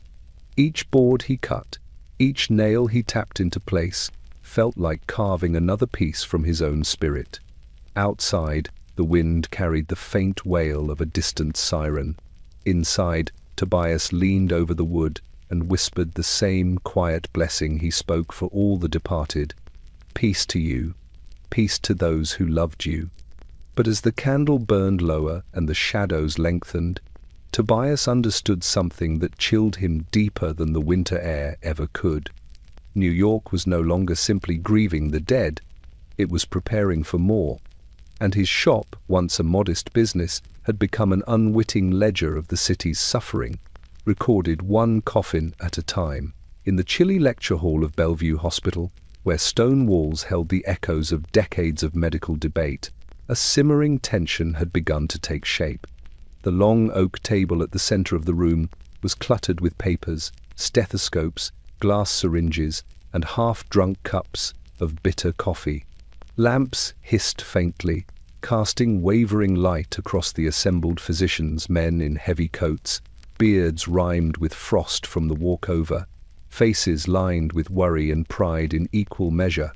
Outside, the wind shrieked down First Avenue, but inside, something more volatile stirred. Dr. Latham stood near the window, arms crossed, his expression drawn tight. Opposite him, Dr. Abernathy adjusted his spectacles and cleared his throat with a deliberate authority that suggested he intended to settle the matter once and for all. The matter, however, refused to be settled. The doctors were arguing again over what, precisely, was happening to New York. "It begins with the lungs," declared Dr. Abernathy, tapping his cane against the floor for emphasis. The blood becomes weakened, pale. The tissues starve for oxygen. The cough is merely a symptom of deeper decay. "Decay!" snapped Dr. Hollis. a stout man with ink-stained fingers. No, it begins with the air. The tenements trap breath. The factories suffocate their workers. The wards keep their windows closed. It is the city itself choking them. A murmur rippled across the room. The younger doctors shifted uneasily. They had seen enough patients to understand both arguments and enough death to distrust their own certainty. Dr. Latham finally stepped forward. "Gentlemen," he began, "this disease does not behave like a simple winter ailment. Its progression is unpredictable. Some fade slowly, others collapse quickly. You speak as though it chooses a single path, but consumption is cunning. It uses breath to weaken blood, it uses blood to weaken breath, and it finds every crack in our ignorance." His words hung in the cold air. One of the interns, a pale young man who had been working double shifts for weeks, raised a trembling hand. "But sir, if we do not know how it spreads, how can we contain it?" Silence fell, heavier than any snowfall outside.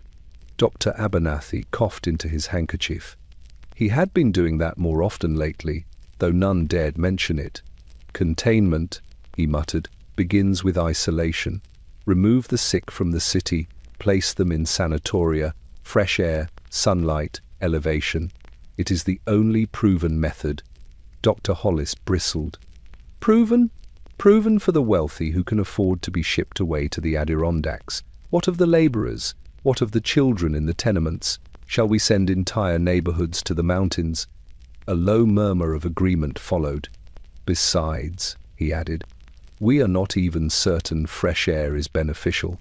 Would you open windows in midwinter and invite death inside?" "It is already inside," Dr. Latham said quietly. "We pretend drafts cause death because it is easier than acknowledging the truth. Breath carries danger. Not cold, breath." The men shuddered at the idea. For years, physicians had clung to the miasma theory, the belief that illness drifted through foul odors, stagnant air, invisible vapors. But what if the truth was simpler? What if the act of breathing itself, shared, mingled, trapped, was the culprit? What if the city's lungs were poisoning its people? The argument grew louder. Chairs scraped, papers fluttered. One doctor slammed his fist against the table, proclaiming that bleeding the patients reduced inflammation. Another insisted bleeding killed them. A third argued for cod liver oil. A fourth for bed rest in near darkness. No one agreed. No one knew. And outside, New Yorkers coughed in their beds, unaware that their fate was being debated by men who were themselves stumbling in the dark. In the corner, unnoticed by most, an exhausted nurse sat taking notes for the committee. Her pencil slowed as she listened to the rising chaos. She thought of the ward of the windows sealed shut, of the damp breath hanging in the air like mist, of the children who wheezed through the night. Her pencil paused. If the doctors could not agree on how the illness spread, how could they agree on how to stop it? The debate stretched deep into the night. Tempers flared, lamps sputtered low. When at last the meeting adjourned, nothing had been resolved. The physicians dispersed into the frigid darkness, their breaths drifting upward in faint white clouds, each one a whispered reminder of how little they understood. Dr. Latham lingered at the door, pulling his coat tight. Snowflakes settled on his shoulders. He watched his colleagues disappear into the fog, their lanterns trembling like uncertain stars. Behind him, the lecture hall stood silent, empty, cold. No conclusions, no consensus, only questions. And as he stepped into the night, Dr. Latham realized something chilling. New York was dying from breath and blood both, and the very men charged with saving it could not yet tell the difference. By late February, a strange scent had begun drifting through New York's streets, so faint at first that most mistook it for the aroma of coal smoke clinging to winter coats, or the sugary perfume of roasted chestnuts from corner vendors. But gradually, unmistakably, the city's air took on a sweetness that felt out of place. It hovered above gutters, seeped into parlors, followed streetcars, and lingered in the narrow alleys between brick tenements. It was a sweetness not of sugar, but of sickness, soft, cloying, wrong. People noticed it without understanding it. On Mulberry Street, Mrs. Lena Caruso paused at her window and drew a slow breath. "It smells like syrup," she murmured, frowning. Her husband shrugged. But minutes later, he too was sniffing the air with unease, as if the scent carried something he could not name but instinctively feared. Across town, in the drawing room of the Harland residence, Mrs. Harland opened her windows briefly to air the curtains. A tendril of the scent slipped inside. She recoiled instantly, slamming the sash shut so hard the glass rattled. It reminded her of the sick room's odor, the feverish sweetness that clung to her daughter Clara's linens, the breath of a body fighting a losing battle. Down near the docks, sailors disembarking from the ships noted it as well. "Rot," one muttered, "but not of wood." Another sniffed the breeze and crossed himself. Yet it was in the hospitals where the sweetness was unmistakable, thick, heavy, filling every corridor with a perfume that seemed almost gentle until one understood its meaning. Nurse Margaret Doyle knew it too well. She smelled it each time she bent over a patient whose lungs were failing. A sweetness that accompanied the final stages, the body exhaling, something that hinted at surrender. Now that scent haunted the entire city. Inside St. Gertrude's Charity Hospital, Margaret carried a tray of coal toward the stove. As she passed the rows of beds, she realized something that made her pause mid-step. The air smelled the same on every floor. Sweet, damp, heavy. She set the coal down and opened one of the ward's forbidden windows just an inch. Cold air rushed in sharp, biting yet still tinged with that strange sweetness. She closed it quickly, heart pounding. Across the river in Brooklyn, chimney sweeps climbed their ladders and paused as they emerged from smoke-blackened flues. The air tasted different. One young apprentice said it reminded him of fruit left too long on the table, pleasant for a moment, then unsettling. His master spat into the snow. "City's rotting," he muttered, "right under our noses." Street preachers began shouting warnings at passers-by. "The air is poisoned. God is calling us to repentance. You breathe death with every breath." Most dismissed them. New York had always been home to prophets of doom, but this time unease crept beneath the laughter. For as the air sweetened, the coughing worsened. On a single morning, dozens of people collapsed on their way to work, clerks leaning against lampposts, shopgirls slumping near doorways, factorymen sinking onto crates outside warehouses. When their colleagues lifted them, their faces glistened with fever, and their breath carried that unmistakable scent. Dr. Latham encountered it again and again during his rounds. In one home, a mother clutching her child. In another, an elderly couple lying side by side. When he stepped back into the street, the sweetness followed him like a film upon his clothing. He removed his gloves and sniffed them. Even the leather seemed scented with decay. The city's newspapers continued to downplay the illness, attributing the strange smell to seasonal miasmas or the thawing of refuse beneath melting snow. But Henry Alcott, the young reporter who had first sensed trouble, pressed his notes more urgently upon his editor. "It's not miasma," he insisted. "It's death, and it's everywhere." His editor rubbed his temples and refused to print it. But that night, as he walked home past shuttered markets and dimming street lamps, even he noticed it, the sweetness gathering at the back of his throat, turning the cold air warm and oppressive. He walked faster. Above him, smoke drifted from chimneys in slow, curling ribbons. Below, the thawing snow glistened like spilled mercury. And around, between, and within it, all lingered that scent, gentle, persistent, terrifying. By the end of the week, everyone had noticed it, even if none dared say aloud what they feared. The city's air was no longer its own. It had taken on the breath of the dying, And New York, whether it knew it or not, was inhaling its own warning. The Bureau of Vital Statistics occupied a narrow brick building near City Hall, its windows tall and thin, its rooms always colder than they ought to be. Clerks sat at long wooden tables, arranged like pews in a somber chapel, their pens whispering across ledgers from dawn until dusk. These books were not merely records, they were quiet graveyards made of ink, listing births and deaths with equal formality, though never with equal weight.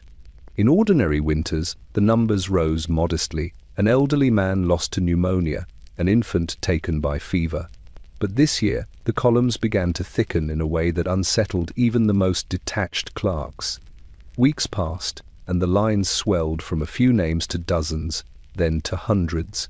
Each entry was written with the same careful script, but the meaning behind them grew heavier with every stroke.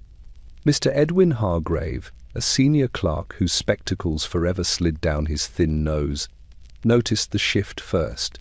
He ran his finger down the long column of causes of death and paused at a pattern that repeated too often: pulmonary failure, lung decline, wasting sickness, consumption, euphemisms, all of them, for the same creeping phantom. He marked the numbers on a scrap of paper, tapping his pen thoughtfully.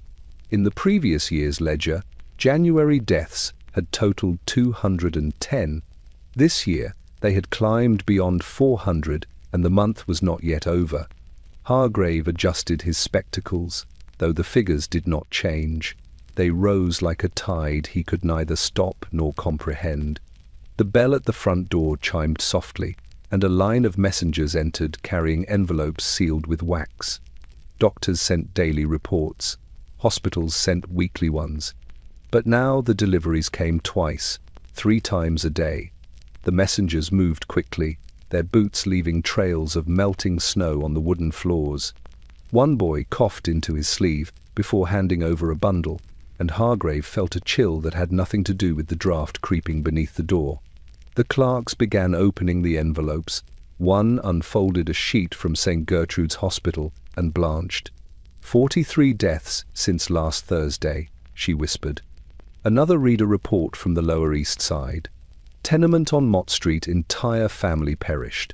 Remaining residents evacuated due to illness. Evacuated.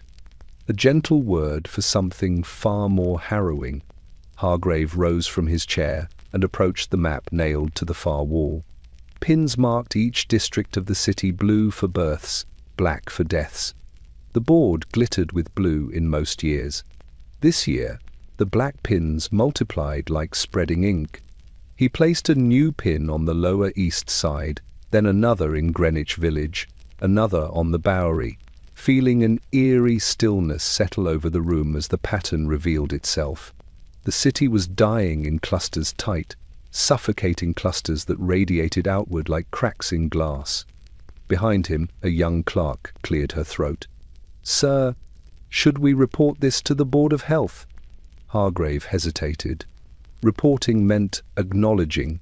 Acknowledging meant panic. He returned to his desk with slow steps. "We must finish the census first," he murmured. "We must be certain." But certainty came too quickly. The next morning, the newspapers delivered their own grim evidence. Obituaries crowded the pages, squeezing out advertisements and social announcements. Entire columns were dedicated to families gone in a single week. The printing press began running earlier and later, the typesetters muttering about how their fingers numbed from setting so many names. Across the city, pastors found themselves conducting funerals in bitter winds, their prayers lost in the roar of streetcars and the soft collapse of snow. Gravediggers worked until lantern light blurred their vision. Mothers kept black ribbons tied to door handles. Tailors stitched mourning clothes with trembling hands. And still the census rose. By the end of February, Hargrave had filled 3 entire ledgers, thick tomes, whose pages rustled like dry leaves. He ran a hand over their spines, feeling the weight of them, the sorrow bound within. He thought of the families whose names he had written, the stories behind each line. the breaths that had faltered in darkened rooms. He thought of the city outside its chimneys smoking, its streetcars rattling, its windows glowing through the frost, as if nothing had changed. But everything had changed. One evening, as Hargrave packed his coat and prepared to leave, he paused at the doorway and looked back at the rows of desks, the flickering lamps, the ledgers heavy with loss. A census was meant to count the living, but this winter it had become a record of those quietly vanishing, one inked line at a time. And somewhere in the shadows of New York, the disease inhaled again, waiting for the city to exhale its next breath. On a frostbitten evening in late February, the Metropolitan Opera House glowed like a gilded lantern against the dark sweep of Broadway. Carriages lined the curb in a glittering procession, wheels crunching over thin ice, horses stamping impatiently as footmen hurried to open doors. Ladies stepped onto the pavement wrapped in fur, their jewels catching the lamplight. Gentlemen followed with polished boots and practiced composure. From the outside, nothing betrayed the unease slowly threading through the city. Elegance remained a shield, and the opera a sanctuary where beauty tried to drown out the world's harsher notes. Inside, chandeliers dripped golden light onto velvet seats, the air perfumed with powder, tobacco, and the faint incense the ushers used to freshen the theatre. The crowd murmured in anticipation. Opera lovers, socialites, critics, and businessmen gathered to hear a celebrated soprano perform one of her most demanding roles. Programs rustled softly. Gloves were removed. Fans fluttered in the warm, crowded space. But beneath the polished exterior, something else hovered, faint, fragile, almost imperceptible. A cough. Not one, but several, scattered through the audience like stray notes before an overture begins. In the third row of the mezzanine, Mr. Edwin Rathbone, a banker known for his impeccable suits and stern demeanor, dabbed his lips with a handkerchief. A thin pink bloom appeared on the linen, but he folded it quickly out of sight. The woman beside him noticed the tremor in his hand, though she said nothing. At the opera, one ignored such things. Illness belonged to boarding houses and factory floors, not velvet-lined theatres. Near the orchestra pit, a young violinist wiped sweat from his brow. The house was warm, too warm, but his breath felt strangely tight in his chest. Each inhale stung. His bow trembled when he lifted it. He blamed nerves, though he had performed this score a dozen times without faltering. Up in the private boxes, Mrs. Whittaker took her seat with deliberate poise. Her face was pale beneath her rouge, and she leaned heavily on her husband as she lowered herself into her chair. They had come tonight because it was expected, because society still looked to them, even as whispers circulated about their daughter's prolonged illness. Mrs. Whittaker held her opera glasses so tightly her knuckles whitened. She scanned the theatre, but every face seemed a mirror of her own private dread. When the lights dimmed and the conductor raised his baton, the audience leaned forward collectively, eager for escape. Music burst from the orchestra in a swell of sound that filled the hall, a lush wave of violins, cellos, flutes, and horns weaving together with grandeur. For a moment, the world outside seemed distant, forgotten. Then the soprano entered. Dressed in flowing silk, her presence commanded attention. She lifted her chin, inhaled deeply, and released the first note, clear, soaring, incandescent. Applause rippled through the theatre, but as she continued, some listeners noticed a faint strain beneath her brilliance, a tightness in her phrasing, as though each breath cost her more than it should. Halfway through her aria, she hesitated, only for a heartbeat. But the silence that followed crackled with foreboding. She recovered quickly, professionally, but the note she reached for did not bloom with its usual fullness. It thinned, wavered, and in the hush between verses, a single, dry cough sounded from backstage. The audience stirred. Dr. Latham, seated discreetly in the dress circle, felt a cold knot tighten in his stomach. He observed the collective breathing in the room, hundreds of chests rising and falling, exhaling into warm, enclosed air that had nowhere to escape. The sweet, heavy scent he had noticed spreading through the city lingered here too, cloaked beneath perfume and candle wax. He closed his eyes for a moment. The opera house, magnificent as it was, had become a crucible. During intermission, the lobby buzzed with conversation.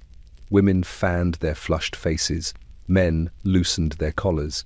Beneath the polite chatter, faint coughs punctuated the air like subtle warnings. Some patrons avoided eye contact entirely, afraid that acknowledging sickness aloud might summon it closer. Mr. Rathbone rose from his seat but swayed against the banister, his breath hitching. His wife rushed to steady him. A crimson speck marred his glove. "You must go home," she pleaded. "No," he whispered. "People will talk." But people were already talking. They simply lacked the courage to speak plainly. When the second act began, fewer voices filled the hall. Some had left discreetly, using the excuse of the cold. Others remained only out of obligation or denial. The soprano returned to the stage, her face radiant under the lights, but her chest rose unevenly. She forced each phrase with valiant determination until, during a sustained high note, her breath broke. Her voice cracked. She faltered, one hand flying to her throat as her eyes widened with something between fear and apology. A collective gasp rippled through the audience. The conductor halted the orchestra. The soprano bowed her head and staggered from the stage, supported by two attendants. Silence consumed the grand hall, a silence filled not with the awe of art, but with the dawning realization that even beauty could not shield them. The sweet wrongness in the air had followed them here. It sat beside them in their velvet seats. It lingered across the balconies. It had climbed the very notes of the music they came to worship. The Opera House, New York's jewel, was breathing the same sickness as the slums. And for the first time, the city's elite understood. No chandelier, no silk gown, no box seat could illuminate the darkness.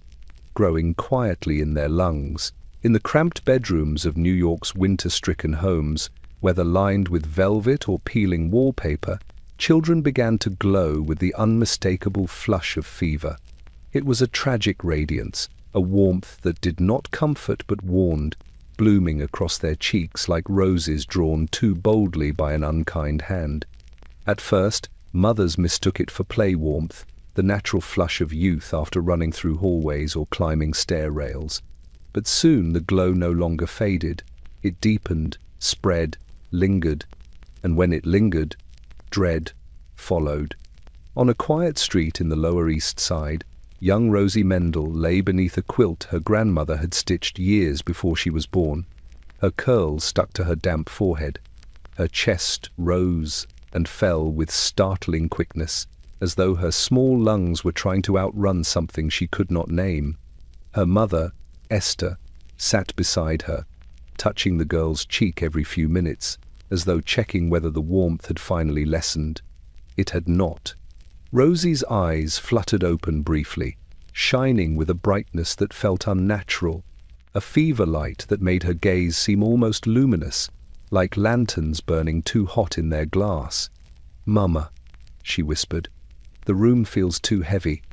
Esther swallowed hard. "It's only the winter, my love. You must rest." But she knew better. She had seen the same bright fever in other children on the block.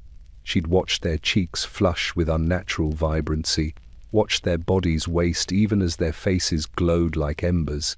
The fever was a thief dressed in warm light. And Rosie, her only surviving child after last year's cold, now lay in its glow. Across the city, in a wealthier district, young Henry Whitaker, cousin to the ailing Eleanor, sat propped up by pillows as the doctor examined him. His fever-flushed face contrasted sharply with the whiteness of his linen sheets. The boy should have been attending school, chasing friends, sliding across icy ponds. Instead, he leaned forward to cough, the sound small but hollow, like a knuckle tapped against an empty wooden box. Mrs. Whitaker wrung her hands as she watched. "He looks "So bright," she murmured. Dr. Abernathy nodded grimly. "The brightness is not health, madam. It is the body's struggle." He placed his stethoscope gently on the boy's back. "Children often glow before they decline." The mother pressed a hand to her mouth. Across New York, similar scenes unfolded with cruel repetition. In a tenement on Allen Street, a toddler named Isaac sat listlessly in his mother's lap, his cheeks a radiant scarlet. His breaths came quick, tiny puffs of steam escaping his lips. An older neighbor, who had raised 5 children only to bury 3 of them, shook her head and whispered, "That glow, it's the same glow the fever gave my Jacob." She blessed the child softly, knowing blessings did not stop illness, but eased the heart that feared it.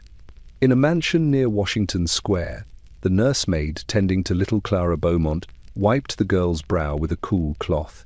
Clara's fever brightened her pale face like a lantern beneath porcelain.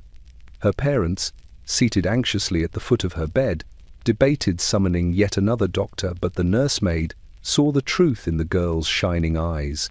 She had seen such brightness before in her village in Ireland during a winter of famine and sickness. "It is the glow before the fading," she whispered, too softly for them to hear. Everywhere, children radiated this strange fever light. Some giggled deliriously, their flushed faces making them appear almost jubilant, an eerie, heart-breaking contradiction. Others lay still, eyes reflecting lamplight with unnatural sharpness. Some cried softly, as though confused by their own brightness. Doctors called it thermic bloom, a phrase too gentle for what it foretold. Mothers recognized it instinctively. No matter their culture or language, they recoiled with the same primal fear. For the glow was not a sign of youth, but of the body's final attempt to fight the invader in the lungs. A warning, a flare, a last small fire before the dimming. At St. Gertrude's Hospital, Nurse Margaret Doyle paused in the children's ward doorway one night. Rows of tiny beds glowed faintly with fever-lit faces. The lamps above flickered in sympathy. The scent of disinfectant mingled with the sweet, unmistakable odor of illness. Margaret pressed a hand to her heart, not out of exhaustion, though that was considerable, but out of sorrow so deep it threatened to spill over. "Too many," she whispered, "far too many." Outside, snow fell quietly across the city, blanketing rooftops, softening footsteps, covering the world in white. But inside bedrooms and hospital wards, children glowed with fever-bright cheeks, small lanterns burning themselves away. And New York, trembling beneath winter's weight, finally began to understand. The disease was not merely taking the weak, it was taking the young. The glow was not life. It was the shadow of loss, illuminated. In a narrow office tucked behind the examination rooms of St. Gertrude's, Dr. Nathaniel Clark kept 2 ledgers locked in the bottom drawer of his oak desk. The first was ordinary, inked neatly with patient names, addresses, ages, and prognoses. It was the ledger he showed to colleagues, to visiting inspectors, to the Board of Health, when they demanded their weekly numbers. It represented order, procedure, the reassuring illusion that the sickness sweeping through New York could still be documented, categorized, understood. The second ledger told the truth. Its pages were uneven, smudged where ink had blurred beneath the doctor's trembling hand. Names appeared there only after he had closed the door of his office, removed his spectacles, and allowed the tremor in his fingers to settle before dipping his pen into the jar. This ledger chronicled not patients, but losses, not cases, but disappearances. It was a quiet confession, written in ink and exhaustion. Tonight, with a storm gathering outside, Dr. Clark sat alone at his desk, the lamp's flame flickering against the rain-smeared window. The muffled coughs from the wards seeped beneath the door, punctuating the silence with grim regularity. Each sound was a reminder, a breath that might not be drawn tomorrow. He opened the first ledger. It was filled to the edges with clinical precision. Riley, Thomas worsening cough. Advised bed rest. Barker, Lillian hemoptysis observed. Prognosis guarded. Whitaker, Eleanor advanced progression. Poor outlook. He closed it. Then he unlocked the drawer and drew out the second ledger. When he opened it, the candlelight quivered.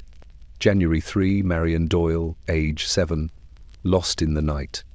January 5, Samuel Quinn, 10, mother deceased 2 days prior. January 7, 2 unnamed infants from the charity ward. January 11, Mrs. Harlan's cook, family, unaware of true cause. The entries marched on in a sorrowful procession. Dr. Clark pressed his palm to the page. His hand felt cold, though the room was warm. He could not explain why he had started the second ledger, only that the patients he lost deserved more than a number on a report. They deserved remembrance. They deserved acknowledgement of the silent storm that had taken them. A knock sounded at the door. He shut the book swiftly, his heart pounding, and called, "Enter." Nurse Abigail Turner stepped inside, snow melting on her cloak. Her cheeks were flushed from running between wards. "Doctor?" "Another one." Her voice cracked. "A factory boy, just 14. He died moments ago." Clark inhaled slowly. "His name?" "Peter Hollis." The doctor nodded. "Thank you. I'll see to the paperwork shortly." Abigail hesitated. Her eyes glistened in the lamplight. "Doctor, how many is that today?" Clark lowered his gaze. 6. Her breath left her in a quiet, pained sigh. "It's only growing, isn't it?" "It is," he said, but the simplicity of the words hid their unbearable weight. When she left, closing the door gently behind her, the office fell silent once more. Rain tapped against the window like impatient fingers. Somewhere in the building, a child cried out, followed by the soft rumble of a nurse's soothing voice. Dr. Clark opened the second ledger again and added the newest name. January 27 Hollis, Peter, 14, collapsed in the mill, decline swift. His pen hovered, then moved once more. Mother arrived too late. He sat back, rubbing his temples. His lungs felt tight, not from sickness, he told himself, but from the exhaustion of watching so many fade. In truth, he wasn't sure anymore. He had begun coughing at night, a small dry sound he refused to acknowledge. When he pressed a handkerchief to his lips, he checked it too quickly for stains. He leaned over the desk, hands folded, staring at the ledgers, one filled with hope, or at least the pretense of it, the other filled with truths the city was not ready to face. 2 ledgers, 2 realities, one city drowning quietly in its own breath. A sharp crack of thunder startled him. The lamp flickered. The coughs outside continued, and Dr. Clark whispered the words he could not bring himself to write. "We are losing them faster than we can save them." He closed the ledger with shaking hands and extinguished the lamp, plunging the office into darkness. But even in the dark, he knew the names by heart. By March, New York had become a city sealed against itself. Windows that once welcomed the crisp bite of winter air were now fastened shut, latched with trembling hands, draped with heavy curtains, meant to keep out drafts, and people hoped death. For decades, doctors had warned that cold air weakened the lungs, making them vulnerable to the wasting disease. And so families, terrified of inviting illness across the threshold, trapped their rooms in a stillness so dense it felt almost liquid. In brownstones on Fifth Avenue, maids circulated through parlors, lit by dim lamps, adjusting curtains to ensure not a sliver of cold crept through. In tenements on the Lower East Side, mothers stuffed rags into window gaps and sealed shutters with strips of old cloth. In boarding houses, shopkeepers' flats, factory dormitories, everywhere the same ritual unfolded. Lock the windows, shut out the cold, conserve the warmth, conserve the breath. But in the stagnant air that followed, Another danger bloomed. Inside the Harland residence, Mrs. Harland paced her daughter's sick room, wringing a handkerchief already twisted thin from worry. The windows remained tightly closed, the drapes drawn, trapping the heat from the fireplace. Clara's breath came in shallow waves, and each exhale lingered in the humid air like a ghost reluctant to leave. Mrs. Harland sometimes thought she could see the illness suspended in the room, floating just beyond reach, resting upon the lace curtains, clinging to Clara's fever-damp pillow. "Should we not open them? Even a little?" she whispered to Dr. Abernathy one afternoon, her voice trembling. He shook his head. A draught could worsen the lungs, keep them closed. Warmth is life. But as he spoke, Clara wheezed faintly, an exhale followed by a delicate cough that seemed too fragile for the heavy room. The sound broke something in her mother. She pressed a palm to the drapery, feeling the cold just beyond it, a world of fresh air only inches away. Yet she dared not lift the fabric. Across the city, windows remained sealed for reasons practical and superstitious alike. In a tenement on Allen Street, the Sullivan family slept in a single room. The stove in the corner blazed with heat, though the air felt thick and close. Daniel, still weak from his earlier collapse, struggled for breath. His mother dipped a cloth in cool water and dabbed his forehead, but no relief came. She glanced at the window, soot-darkened, unmoving, and remembered the doctor's warning. Cold kills the weak. She could not bring herself to open it. In the garment district, factory windows fogged over from the breath of hundreds of workers cramped inside. Managers forbid them from opening even a crack, claiming the cold air slowed production. The warmth made the machines run smoother, they insisted, but the workers felt the air tightening around them. Many fainted before their shifts ended. In boarding houses, windows were nailed shut entirely. In schools, teachers instructed children to keep their coats on indoors, rather than risk a breeze through faulty panes. The city had sealed itself within its own lungs, and still the illness spread. No one noticed the faint shift in the air's scent, the slightly sour sweetness that had begun emanating from closed rooms, from hospital wards, from the very breath of the afflicted. It gathered quietly, thickening day by day. One evening, as Nurse Margaret Doyle walked home from St. Gertrude's, she observed the strange uniformity in the city. Every window she passed glowed faintly from interior lamps, but remained firmly shut. Homes that once bustled with life now looked like lanterns trapped beneath iron lids. "Closed," she murmured to herself. "They're all closed." She stopped beneath one such window, a child's silhouette visible behind the frosted glass. The child coughed, and the sound vibrated through the pane. Margaret's hand flew to her heart. How had they come to believe that trapping breath inside was safer than letting the cold enter? Perhaps, she thought, because breath itself had become the enemy, and no one yet understood it. As she continued walking, Margaret realized something dreadful. A city of closed windows was not protecting itself. It was incubating the very thing it feared. Rooms with no air grew heavy with illness. Sweat, breath, fever, sorrow, they had nowhere to escape. They pooled in corners like invisible fog. They clung to ceilings and sheets, and the lungs of those still fighting to survive. Behind every shuttered window burned a quiet danger, one that glowed softly, sweetly, wrong.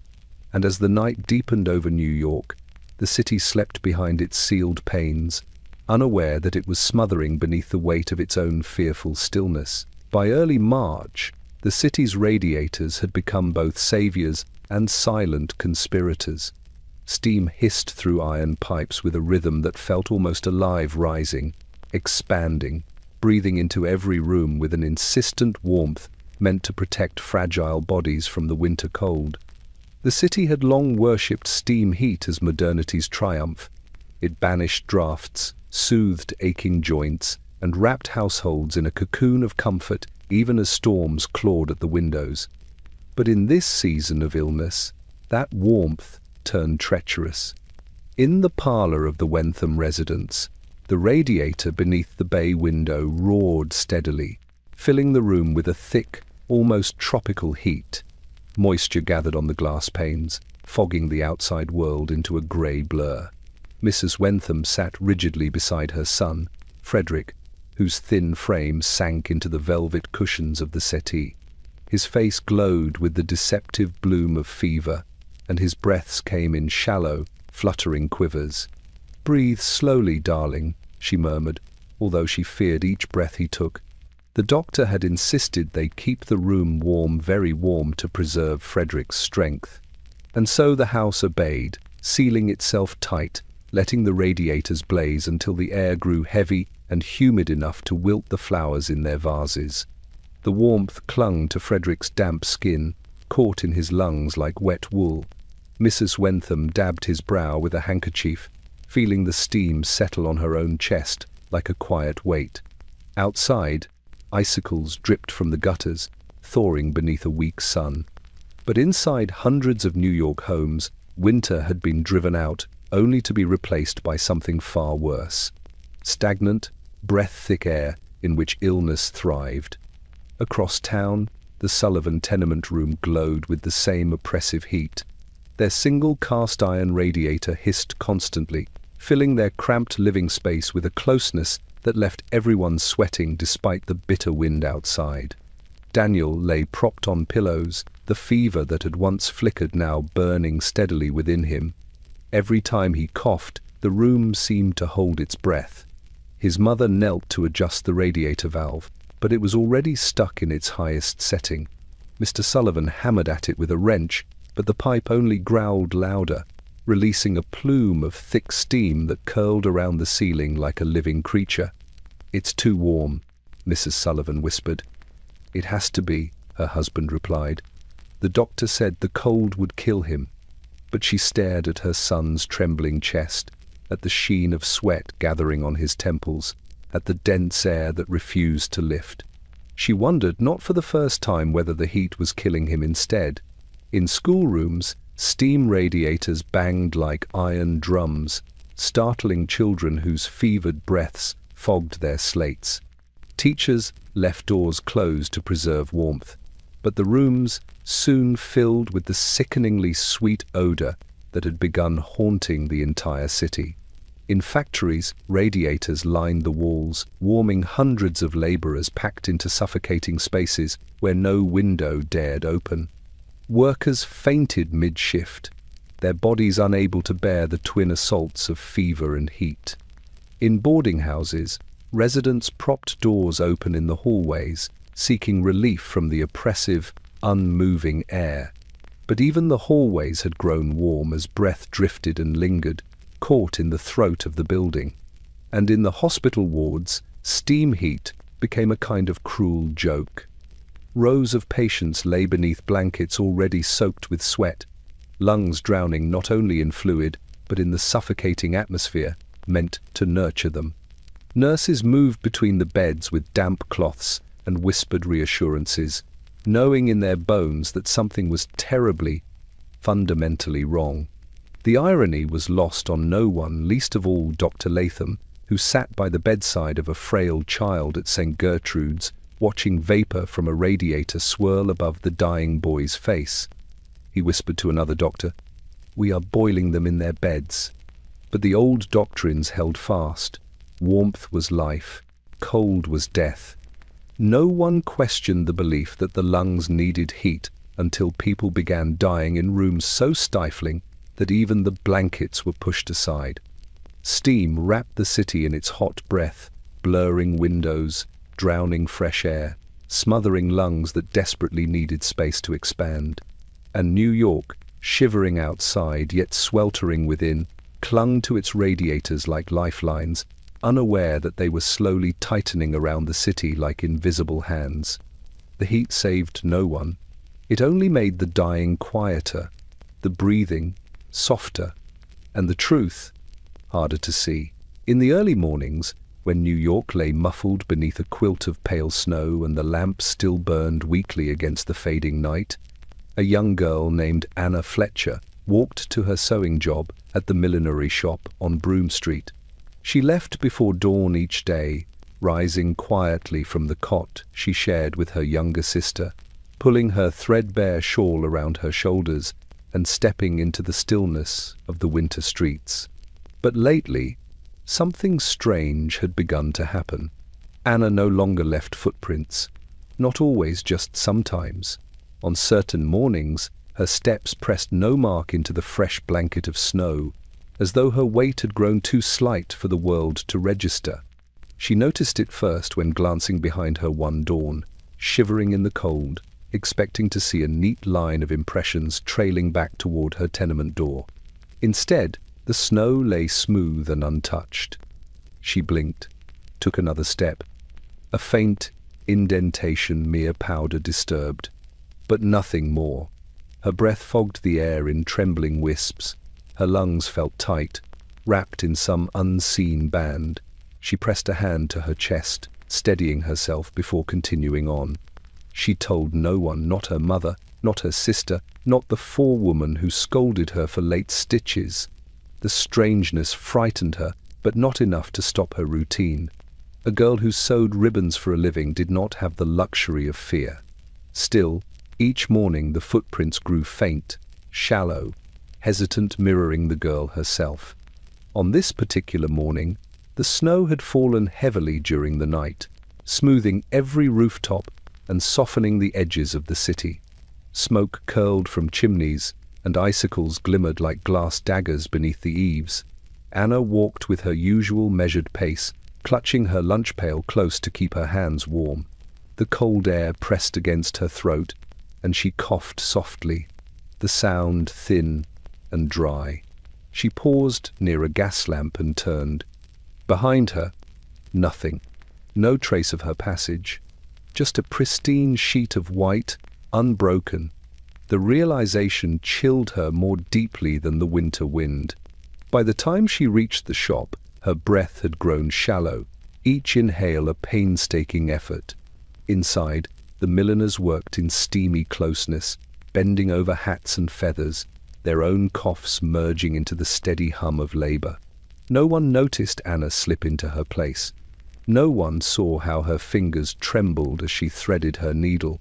No one remarked on the growing flush in her cheeks, bright as a painted doll's. But Mrs. Glassford, the shop owner, noticed something else. When Anna stood to fetch more ribbon, she swayed, her feet barely whispering against the floorboards. "Girl," the woman said sharply, "have you eaten today?" "Yes, ma'am," Anna replied, though the lie came out in a breath barely strong enough to form words. By mid-morning, she collapsed. Her co-workers gathered around her, their faces pale with something beyond concern recognition. Too many girls had fallen just like this in recent weeks. Anna was lifted to a cot in the back room, where the air was no cleaner than the front, but at least offered quiet. Her breaths fluttered like moth wings against a window pane. Her skin glistened with fever. When her mother arrived, lantern in hand, she knelt beside her daughter and pressed trembling fingers to Anna's thin wrist. "My sweet girl," she whispered, "why didn't you tell me?" Anna's lips parted. "I didn't want to worry you." Outside, snow continued to fall, soft flakes drifting past the window, settling in thick, unbroken layers over the street.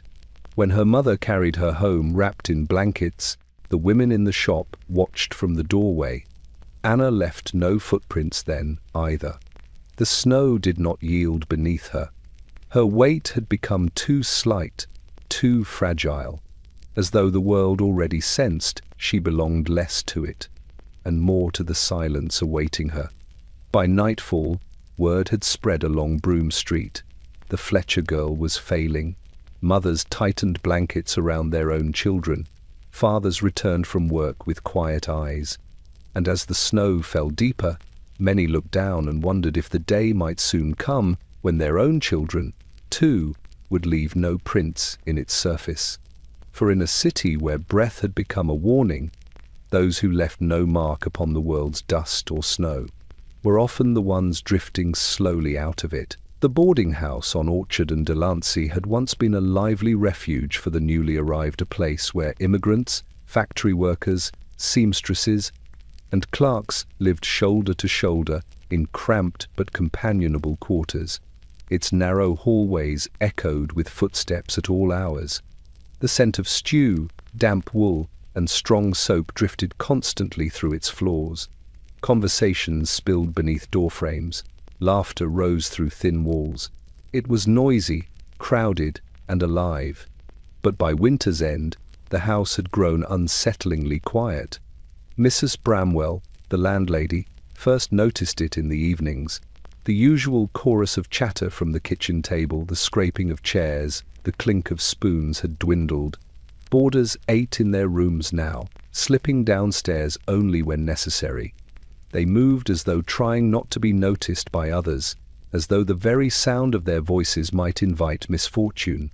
One evening, as sleet tapped anxiously against the windows, she walked the hallway with her lamp held high. The building, usually humming with muffled songs and hurried whispers, now felt like a place holding its breath. From behind closed doors came occasional coughs, low and labored. Between those coughs lay stretches of silence so absolute that even the floorboards refused to creak. On the second floor lived Mr. O'Hara, a shoemaker with a fondness for storytelling. He had filled the house with his tales of old Ireland, roaring with laughter as he recounted misadventures. But that laughter had gone quiet weeks ago. Now, when Mrs. Bramwell listened outside his room, she heard only the faint rustle of sheets, and when he believed himself unobserved, the fragile tremor of a suppressed cough. Silence had begun to spread like its own kind of contagion. On the third floor, two seamstress sisters, Vera and Minka, once sang while mending hats for the millinery shop. Their harmonies used to drift down the stairwell like soft ribbons of sound, but now they communicated in whispers. When they needed to speak at all, they placed towels at the bottom of their door to keep warmth in, and though they would not admit it, to keep breath out. Even the communal parlour, once a sanctuary of cracked leather chairs and faded velvet drapes, lay unused. The fire still burned there, fed dutifully by Mrs. Bramwell, but no one came to warm themselves beside it. Its glow flickered across empty chairs and cast long shadows across the dusty carpet. Silence filled the room like an invisible fog. The landlady knocked at several doors that night. "Are you all right in there? Do you need broth? A kettle heated? Shall I summon a doctor?" The replies were soft, hesitant. "Yes, thank you, just resting. No visitors, please. We don't want to trouble anyone." Trouble. It was the word everyone used now. Illness had become a burden too heavy for neighbors to share, too frightening to name openly. Those who coughed stayed behind closed doors. Those who feared coughing stayed further away. The house, once bursting with conversation, had become a place of closed doors and suppressed breath. On the top floor lived a young typesetter named Henry Sloane. He had always stayed up late reading by lamplight, the scratch of his pencil drifting down the stairs as he copied passages into his notebook. But now the only sound from his room was a faint tapping, irregular, weak. When Mrs. Bramwell pressed her ear to the door, she heard him coughing into a pillow, muffling each desperate sound. That night he slipped a note beneath her door, written in a shaking hand. "Please forgive the rent this week. I am unable to work." Attached was a single dime. Mrs. Bramwell's throat tightened. She climbed the stairs with her lamp, paused outside his door, and knocked gently. No answer. She knocked again. The silence beyond the door felt heavier this time, pressing outward like a presence. When she finally entered, she found Henry collapsed beside his bed, the pillow still clutched in his hand, his effort to keep his cough from disturbing the others. His breath rattled faintly, each inhale a struggle, each exhale fading too quickly. She knelt beside him. "Oh, child," she whispered, smoothing his damp hair. "You don't trouble us. You don't trouble anyone." But the boarding house disagreed. The silence continued to thicken, room by room, as though the building itself feared the sound of human breath. People began tiptoeing through the halls, speaking only when necessary, closing doors gently so they would not echo. It became a strange, unsettling quiet. The quiet of a house that sensed loss approaching. The quiet of lungs that could not bear more strain. The quiet of neighbors afraid to confront what was happening to one another. By the time dawn arrived, the silence had become the boarding house's new language. And in that silence, suffering hid easily. Soft, unseen, spreading. Reverend Samuel Wright had preached at St. Bridget's Chapel for nearly 20 years, long enough to watch children grow into parents, and parents fade into memory. His sermons, gentle and steady as the tide, had guided his congregation through blizzards, blackouts, and the lean winters when the docks froze over and work grew scarce. He had never feared an empty church. Even in the hardest seasons, the pews filled with familiar faces, tired, hopeful, faithful. But this winter, the pews had begun to empty one by one, leaving behind unsettling pockets of absence. On a grey Sunday morning, Reverend Wright stepped into the chapel and paused, his breath hitching at the sight before him. Sunlight filtered through the stained glass windows in pale ribbons, illuminating dust motes drifting like lost prayers. But the pews, those long wooden rows that once creaked under the weight of a bustling congregation, sat half empty. At first, he thought the storm had kept people away. Snow still clung to the church steps, and the wind outside moaned against the eaves. But as he lit the candles along the altar, a familiar heaviness settled over his chest, a weight different from cold, different from worry. It was recognition. They were not absent because of weather. They were absent because of sickness. He opened his ledger of parish families and ran his finger down the list. Here, Mark Donahue, missing 2 Sundays. There, Miss Wilkes and her 3 children, absent for 4. Further down, Mr. and Mrs. Carmichael, last seen just after Christmas. And beside their names, written in shaky pencil, a single note, ill. He closed the ledger with a quiet sigh. When the service began, the handful of parishioners in attendance scattered themselves with cautious distance. Their voices rose in hymn but lacked the warmth that once filled the chapel. The air felt heavy, thick with unspoken fears. Each cough echoed sharply against the stone walls.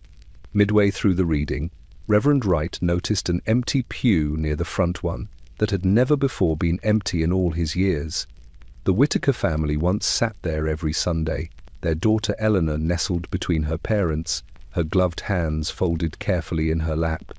Even when illness swept the city, they came faithfully. But now the pew stood deserted, sunlight falling across its polished surface like a silent memorial. The Reverend cleared his throat, though no words came out for a moment. After the service, he lingered near the chapel doors, blessing each departing soul with gentle hands. Several parishioners avoided his gaze, ashamed of how fear had hollowed their faith. Others clutched his arm as they passed, whispering updates in trembling voices. Mrs. Harlan's daughter took a turn yesterday. The O'Hara boys coughing blood. The Sullivan family hasn't left their rooms in days. We are praying, Reverend. We are trying. He pressed their hands. And I will visit them. But the thought of visiting filled him with dread, not for himself, but for the weight he knew he would carry back with him. That afternoon, bundled tightly against the cold, Reverend Wright set out with his black coat and his worn Bible. The wind whipped at his hat, scattering ice along the cobblestones. When he reached the Whitaker home, he paused at the gate. The curtains were drawn tightly across every window. He knocked. After several moments, the door opened a fraction. Mrs. Whitaker's face appeared in the dimness. Her eyes were red-rimmed, her cheeks pale. "Reverend," she whispered, "we cannot receive visitors." He bowed his head. "How is Eleanor?" Mrs. Whitaker's lips trembled. She tried to speak but could only shake her head. The door closed softly, leaving Reverend Wright standing alone on the icy step. He clutched his Bible to his chest. House after house was the same. Drawn curtains, quiet halls, whispers through door cracks. Families too afraid to open their doors, too afraid to speak the truth. By dusk, the Reverend found himself back at St. Brigid's, staring at the rows of empty pews glowing faintly in the candlelight. He sank into the front row, the Whitaker row, and let his hands rest upon the polished wood. He counted the spaces. One missing family here, another there, and beyond them, countless others he feared he might never see again. As the last candle flickered out, the chapel was swallowed in a darkness that felt deeper than night. For the first time in his ministry, Reverend Wright realized that faith could fill the heart, but it could not fill the pews emptied by a city's quiet dying. By early spring, New York's streets had taken on a strange, hollowed-out quality, not empty in the way of a storm's aftermath or a holiday morning, but empty in spirit, in movement, in the subtle human energies that once threaded the city together. It was most visible in the horses.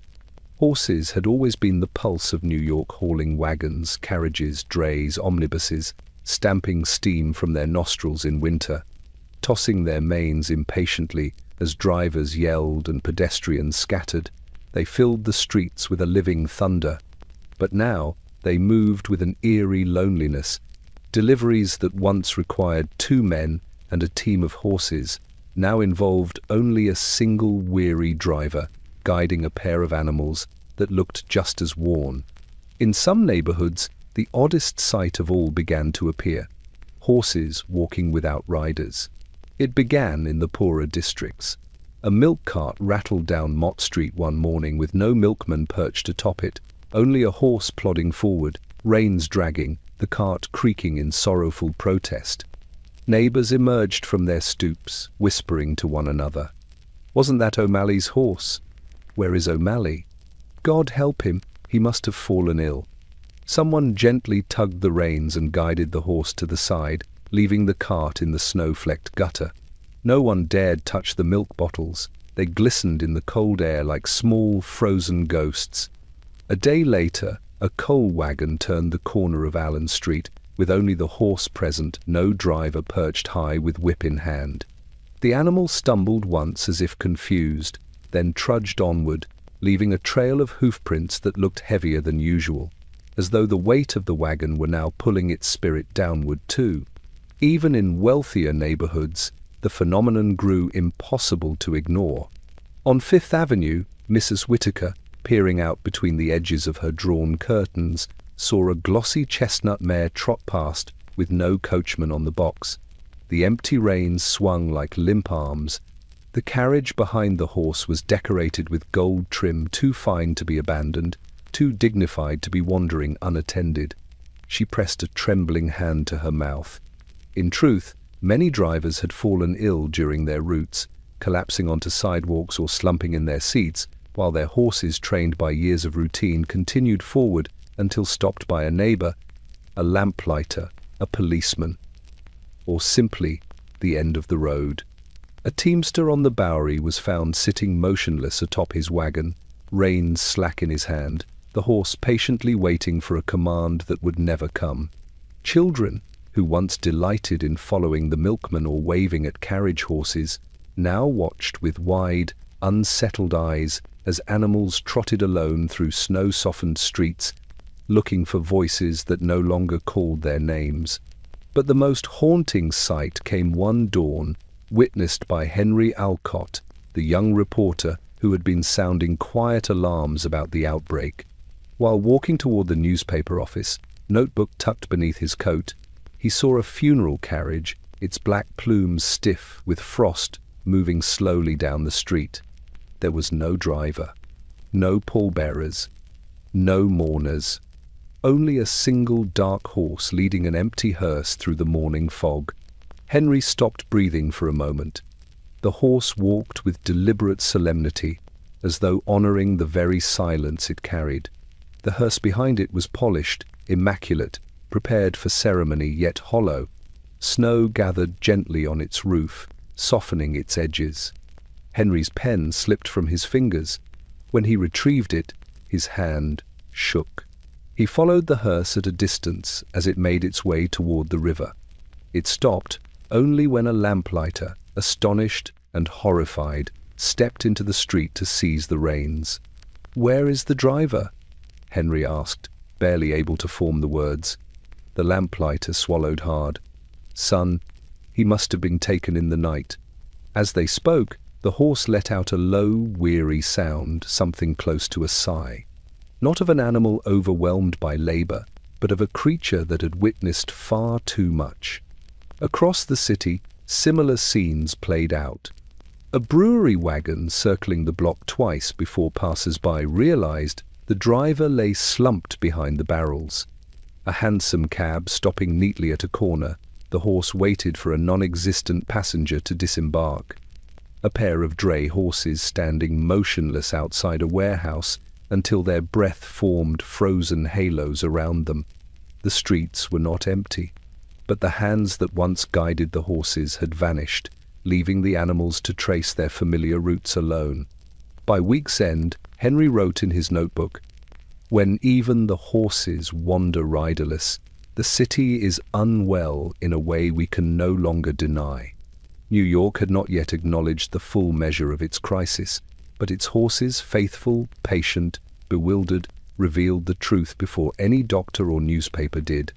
The city's pulse was faltering, and the streets knew it first. Before dawn each morning, long before the grocers lifted their shutters or the milk carts rattled into motion, the ovens of Meyer's bakery used to glow like small suns beneath Hester Street. Their warmth seeped upward through floorboards, fogged windows, and drew early risers with the irresistible fragrance of yeast and rising dough. Children often pressed their noses to the frosted glass, dreaming of sweet rolls. Dock workers bought loaves, still steaming. Mrs. Meyer herself could tell the time of day by the cadence of footsteps gathering outside her door. But this winter, the ovens burned without joy, and the bread refused to rise.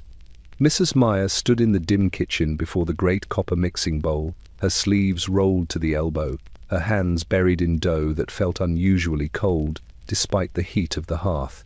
A bowl of proofing yeast sat on the counter beside her, but its surface was flat, no bubbles, no lift, no life. She frowned, wiping her flour-dusted palms on her apron. "Again," she whispered to no one. "It has happened again." Her husband, Abe Meyer, emerged from the back room with a tired shuffle. Once a robust man with a booming laugh, he had grown thin over the winter, his energy spent on caring for neighbors and boarders who could no longer afford food. He peered into the bowl, then into his wife's worried eyes. "The yeast isn't waking," she said quietly. Abe shook his head. "Not the yeast," he murmured. "The air." In truth, the bakery's silence had begun weeks earlier. Customers arrived coughing into handkerchiefs, their once eager greetings replaced by subdued nods.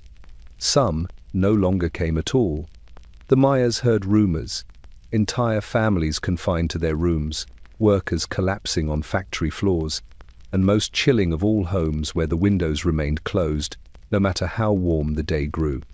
Life itself seemed to have thinned, as though the city had exhaled deeply and forgotten how to breathe back in. Mrs. Meyer kneaded the dough again, fighting the sinking feeling in her gut. Bread had always risen in her kitchen. It rose even during blizzards, even during blackouts, even during the summer of the great heat wave. But now the dough lay stubbornly heavy beneath her hands, like a heart too burdened to beat. A soft knock sounded at the kitchen door. When Abe opened it, he found young Miriam Rosenthal, one of their neighbors, standing on the stoop, cheeks flushed with fever, eyes glassy. Her mother didn't let her out often now, but Miriam had come for one reason only, the promise of a warm roll. "Is there bread today?" she asked, her voice thin. Abe hesitated. "Not yet, sweetheart. The dough, it is slow this morning." Miriam swayed. Abe caught her by the shoulders. "Where is your mother?" "Sleeping," the girl whispered. "She was coughing all night." Mrs. Meyer knelt in front of her, brushing a lock of hair from her feverish forehead.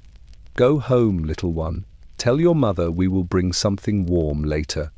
Miriam nodded weakly and shuffled down the street, leaving faint footprints in the snow, footprints that wavered as her strength did.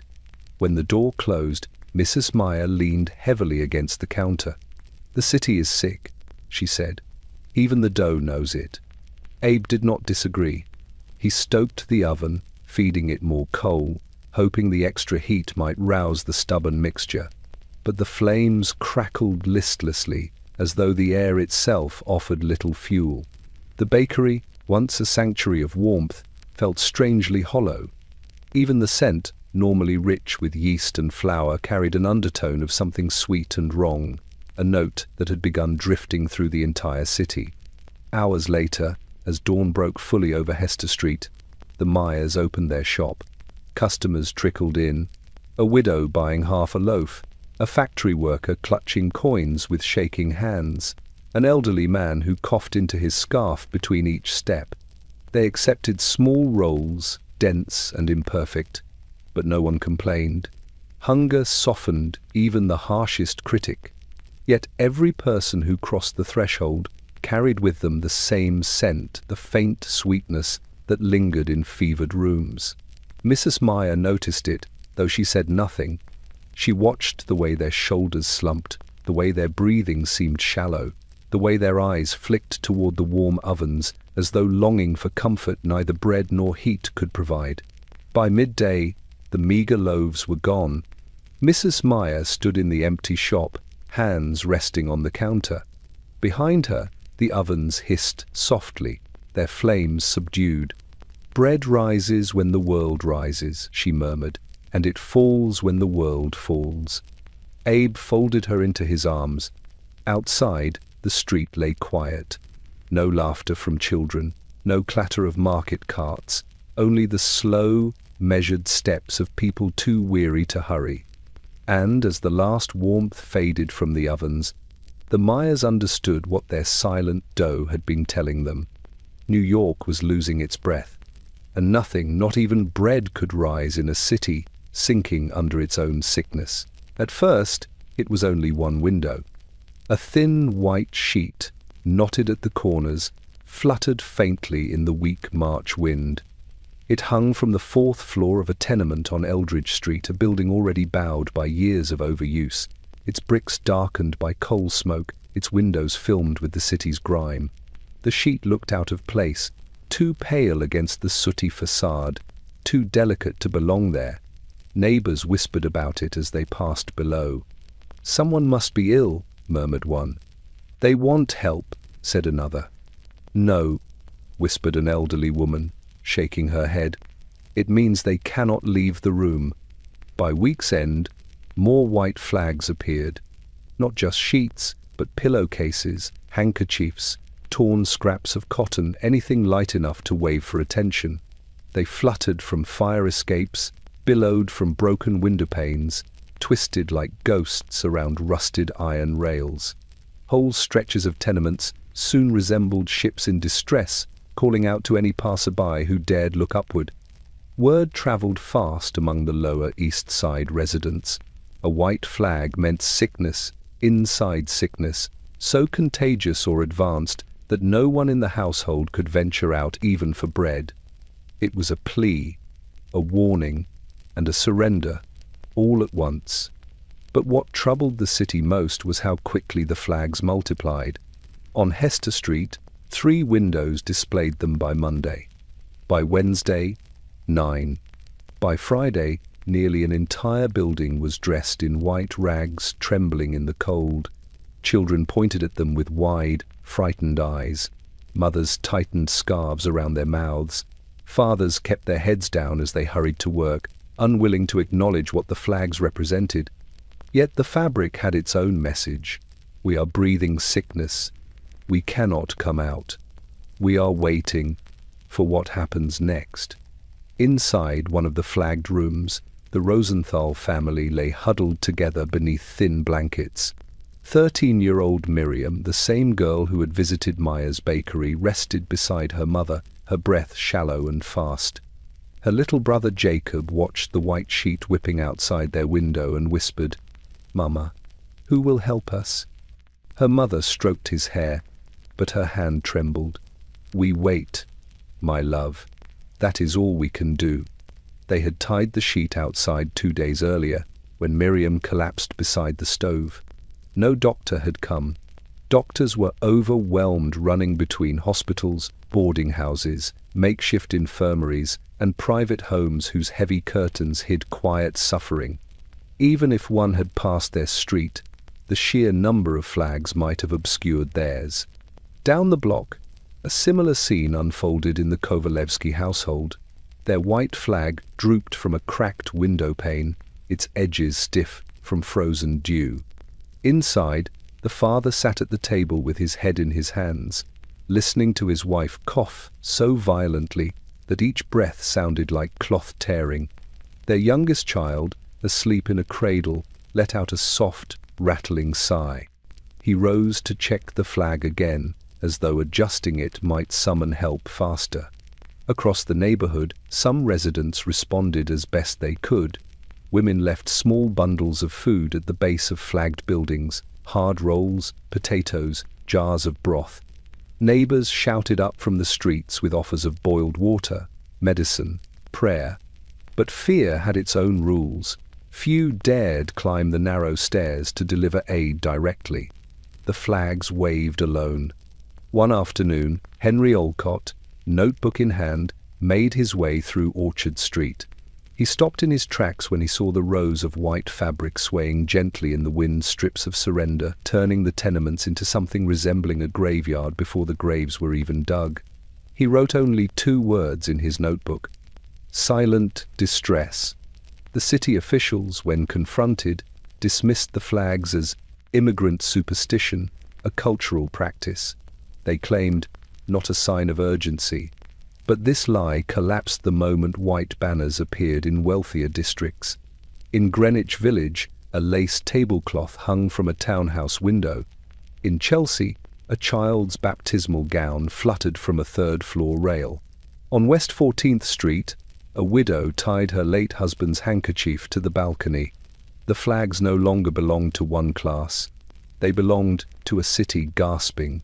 From the East River to the Hudson, white cotton flickered against the sky like tiny signals of despair, identical in meaning but unique in grief.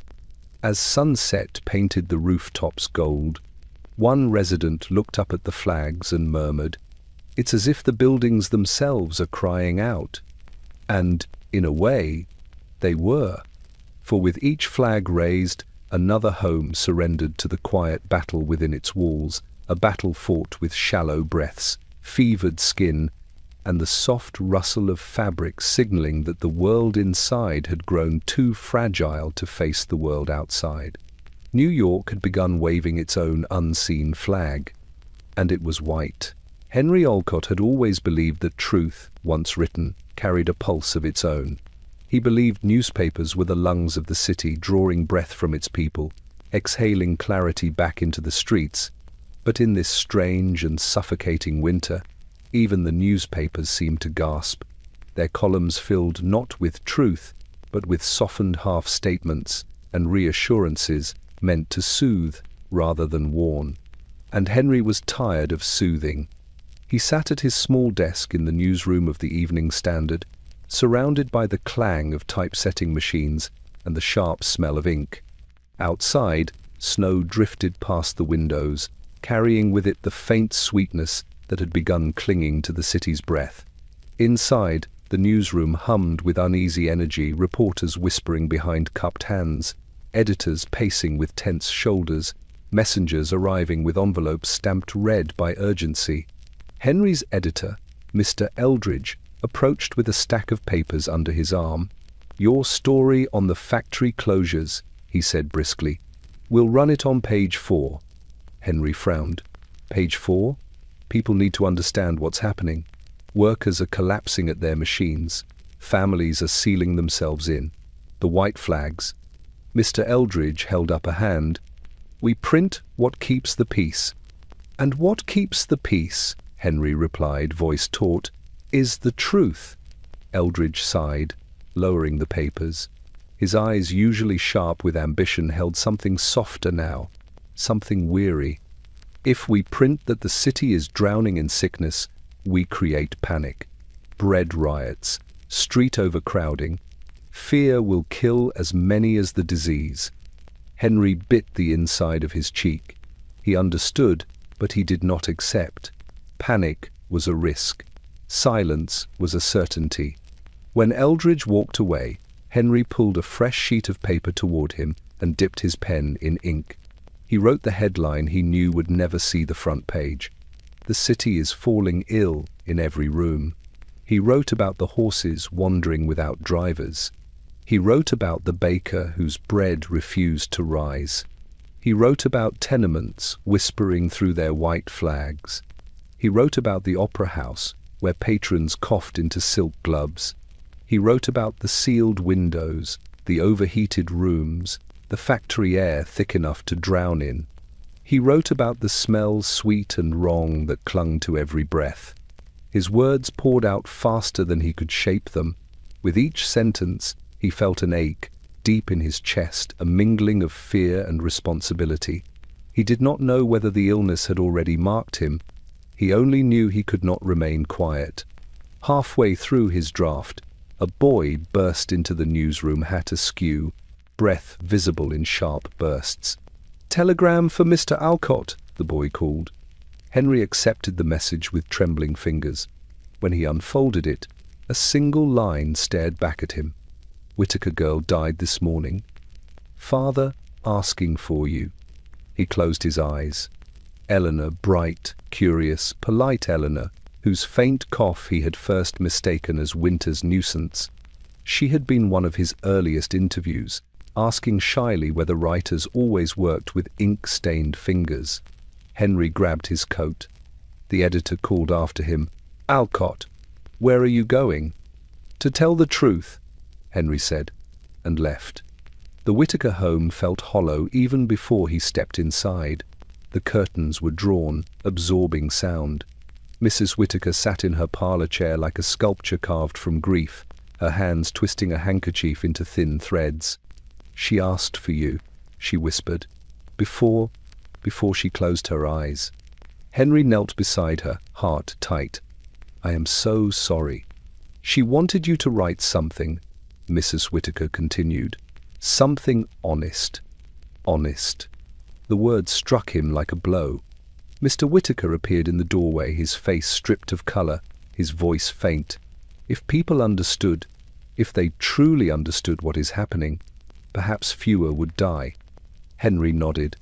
He returned to the newspaper office long after dark, snow melting in his hair. The newsroom had thinned. Lamps flickered low. The machines slept. He unfolded his draft and began to write a new headline. This one was not for the Evening Standard. It was not for any editor. It was not for any newspaper yet willing to print it. It was for the truth itself. The outbreak we refuse to see. The city that is quietly suffocating. The cost of our silence. He wrote until his candle burned to its base. He wrote because Eleanor had asked. He wrote because fear had made the city mute. He wrote because someone had to. And when dawn arrived, painting the newsroom in pale gold, Henry Alcott looked at the pages before him and whispered, "Whether they print it or not, the truth is coming." At the very northern rim of Manhattan, where the city thinned into lonely stretches of frozen brush and the river glinted like a blade beneath winters, pale light stood a building whispered about more than it was ever seen. It was known simply as the Quarantine House, though its official name had long ago faded from the weathered sign hanging crookedly above its gate. Few residents of New York had visited it. Fewer still returned unchanged. It was here the authorities sent the worst cases, though no one could define precisely what worst meant anymore. Some said it was for those whose breath had become too faint, whose fever burned too long. Others whispered it was for those who coughed blood in public carriages or collapsed in boarding house hallways, frightening those who witnessed it. Mothers told unruly children that continuing to misbehave would invite a visit from the quarantine house, its very name enough to silence even the boldest. Yet, despite its fearful reputation, the actual building was not monstrous. It was a modest brick structure with shuttered windows and a long veranda now warped by years of neglect. Snow gathered unevenly along its roof, forming fragile ledges that dropped in soft avalanches whenever the wind rattled the eaves. But its quietness, its unnatural quietness, made it feel like a place the city wished to forget. Dr. Latham arrived there one bitter morning, summoned by a terse directive from the Board of Health. Urgent, additional hands required. The horse-drawn carriage that delivered him jolted over patches of ice, and as he stepped down, he felt a chill not entirely caused by the cold. The air around the quarantine house felt still, as though sound itself recoiled from crossing its threshold. The orderly who greeted him looked gaunt, his face lined with exhaustion. "You're the 6th doctor this month?" he murmured, voice low, as though afraid the building might overhear. "The others?" Latham asked gently. The man hesitated. Some fell ill. Others simply didn't return.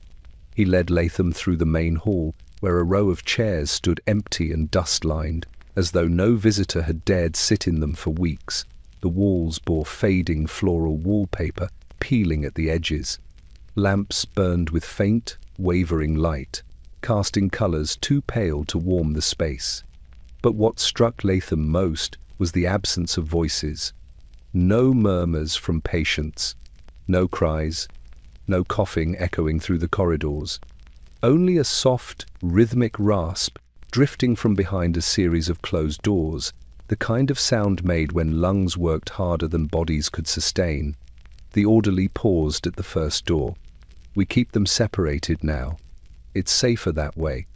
Safer for whom, Latham wondered, but did not ask. He pushed open the door. Inside, a man lay upon a narrow cot, his face flushed with fever, beads of sweat tracing paths along his temple.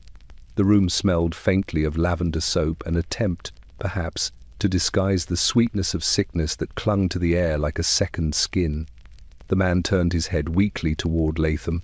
His eyes were bright with the unmistakable sheen of fever. "Doctor, is it morning?" "It is," Latham said softly. "How long have you been here?" "I cannot tell any more," the man whispered. "The days feel like steam. They pass through my fingers." In the next room, a young woman stared at the ceiling as though trying to memorize its cracks. In another, a child's shallow breaths quickened each time the wind tapped at the window. Farther down the hall, an elderly woman clutched a rosary, mouthing prayers with trembling lips. Room after room, suffering whispered through the air. But there was something else Latham noticed, something more frightening than the illness itself. Each room had its windows sealed shut, fastened with nails and strips of cloth. The radiators hissed constantly, filling the wards with a thick, heavy warmth. The air, dense and unmoving, shimmered faintly in the sunlight that slipped through the cracks of drawn curtains. "These rooms need ventilation," Latham said sharply. "Fresh air open the windows." The orderly paled. "Sir, the board forbids it. They fear the cold will kill them faster." Latham exhaled slowly, pressing a hand to his forehead. The city's fear of cold, its obsession with warmth, with sealing rooms, with trapping breath, was poisoning its own people. Not intentionally, not maliciously, but inevitably. He walked down the hallway again, feeling the stagnant heat cling to his skin. He paused before a window, touching the cold glass. Outside, the wind danced across the river, open and clean. Inside, the air lay heavy, with every breath exhaled within these walls. "How many have died here this month?" he asked quietly. The orderly looked away. "Too many." Latham swallowed the weight of those words. He removed his gloves, rolled up his sleeves, and stepped back into the first room. "Then let us begin," he said. "We will do what we can." and as the wind howled faintly outside the sealed windows, the quarantine house seemed to tighten its grip on the silence within. A silence filled not with peace, but with the soft, suffocating echo of a city trying desperately to breathe. Every dawn, just before the sun bled its first weak streaks of gold across the East River, the undertakers' wagons began their quiet procession through New York's streets. They moved slowly, wheels muffled by the night's snowfall, horses shuffling with heads bowed as though sharing the sorrow of their cargo. These were not the grand funeral carriages drawn by shining black stallions. Those were reserved for wealth and dignity. No, these were plain wooden wagons, built for necessity, for speed, for the mounting numbers no one dared speak aloud. They traveled when the city was half asleep because dawn was kinder. Dawn disguised things. Dawn softened the edges of grief. It was easier to face a wagon in morning mist than in full daylight. On this particular morning, Henry Alcott stood outside his boarding house as a wagon creaked past. He had not slept. His notebook remained tucked in his coat pocket, its pages stained with ink and sorrow. When he saw the wagon, he felt something tug at his chest, a quiet, cold pull. It was the third wagon he had seen that week. The driver, a man with a scarf wrapped tightly across his face, tipped his hat in Henry's direction. It was not a gesture of courtesy. It was recognition. Henry had interviewed him before, one of the few willing to speak. "Another round?" Henry asked softly. The driver nodded, eyes shadowed with exhaustion. 15 homes between here and Houston Street, and that's only the first route. Henry swallowed. "How many wagons today?" 4, maybe 5. The driver clicked his tongue, urging the horse onward. The wagon disappeared into the fog like a ghost being reclaimed. Henry watched until the rattling faded into silence. Across the city, shutters cracked open as residents peeked nervously at the wagons.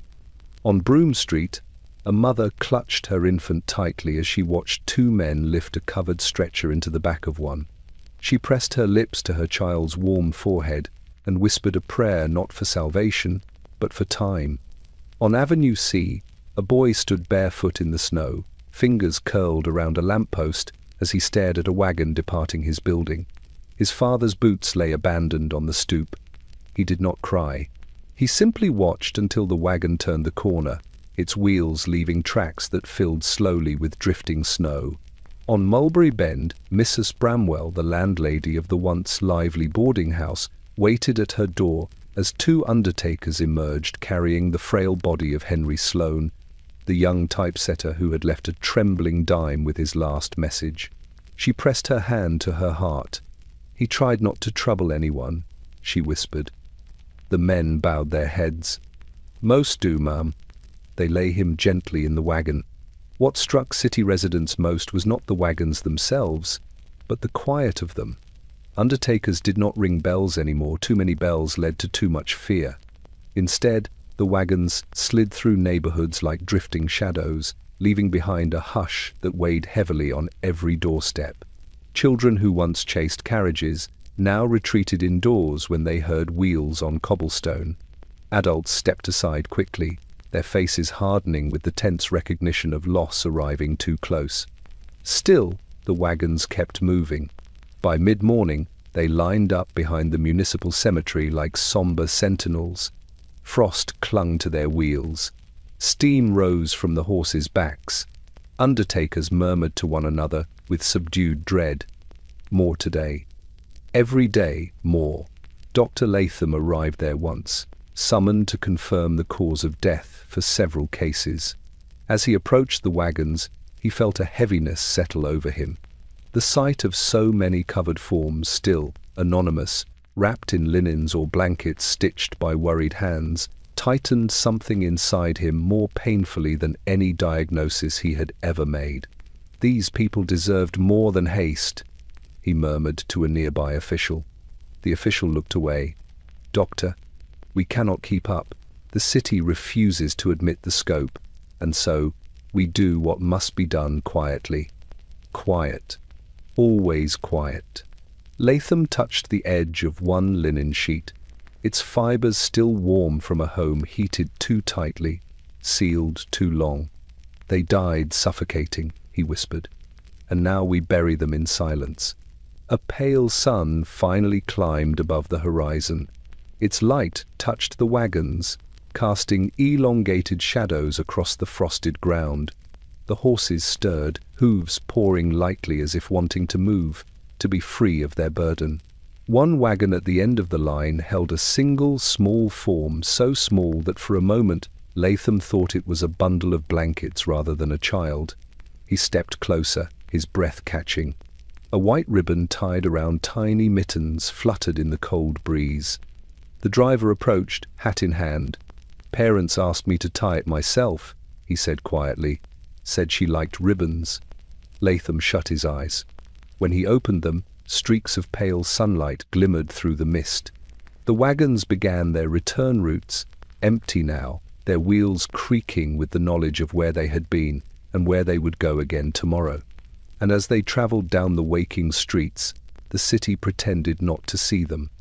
But dawn saw everything, including the truth that New York was losing more souls each morning, quietly, steadily, wrapped in linens, and carried away before the city fully woke. The East River had always carried the city's burdens, its cargo, its refuse, its restless dreams drifting between Manhattan and Brooklyn. But by late March, even the river seemed to recoil from New York. Ferries approached their slips with unusual hesitation. Tugboats moved slowly against the current, and barges lingered mid-channel, as though reluctant to touch the shore.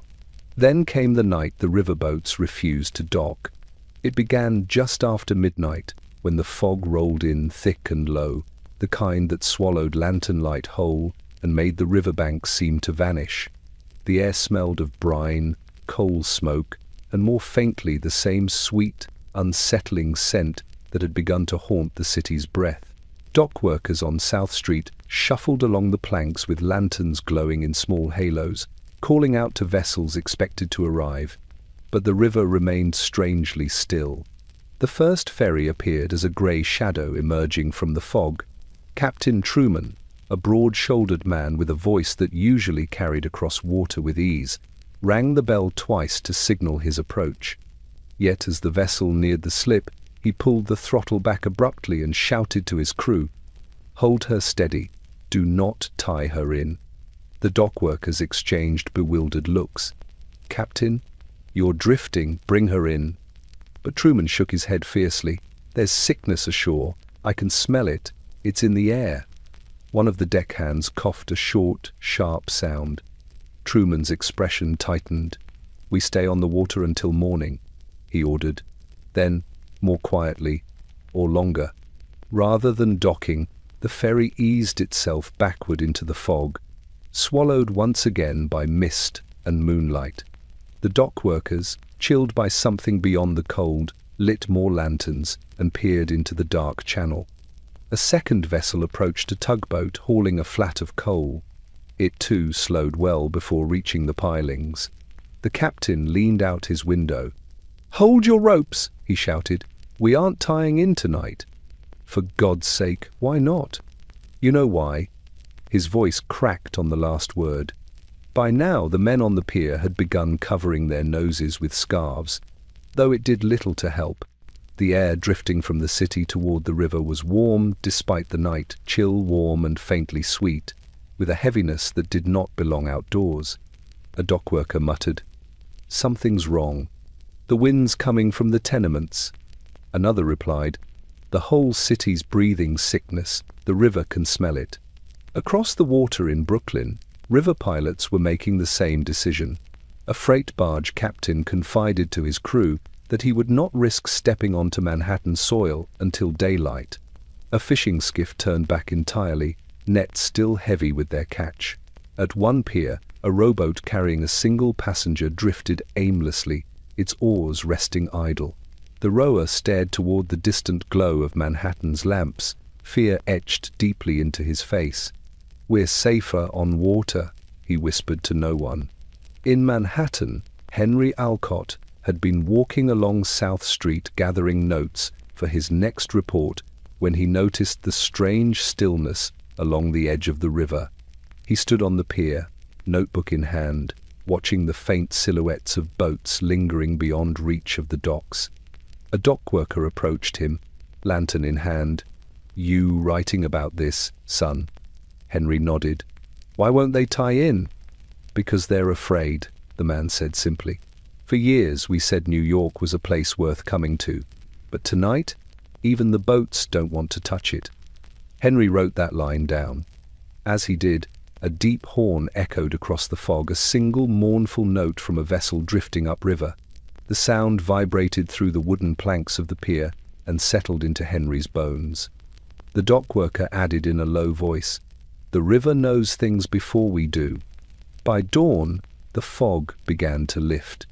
The ferries finally docked, hesitant, slow, as though approaching a wounded animal. Tugboats crept into their slips with nervous creaks. Barges nudged the piers like beasts learning to trust again. But something had changed.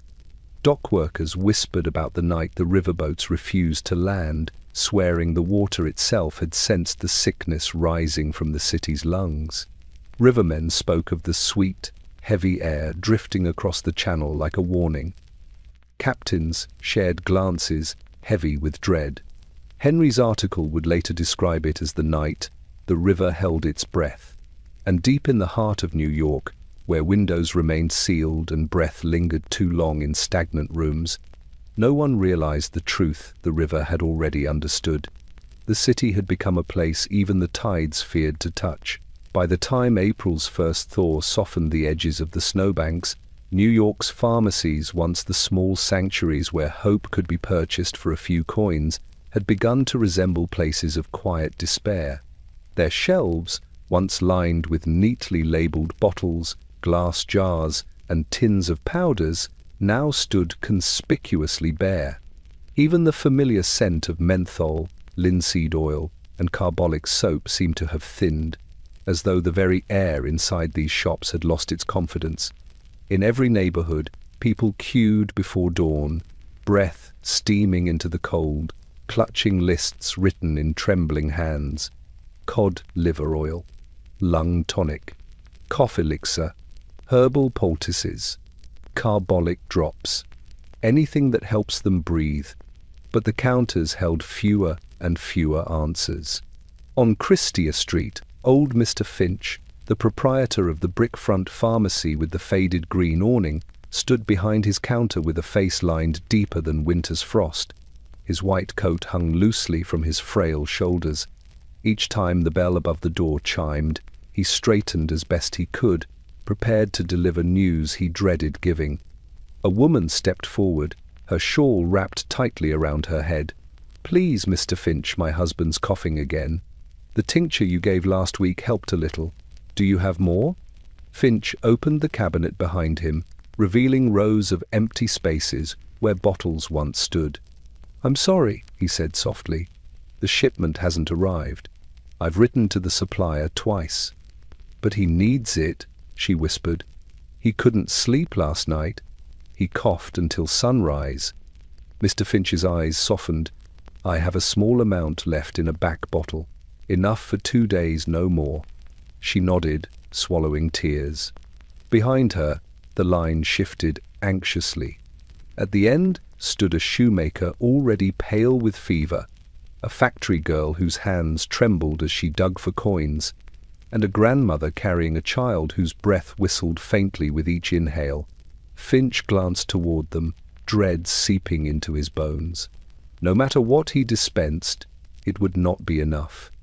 Across the city, similar scenes unfolded. On the Bowery, a shopkeeper stacked empty jars behind the counter, too ashamed to leave the shelves bare. "Decorative," he insisted when customers asked. But the people saw his trembling hands, the way he avoided their eyes.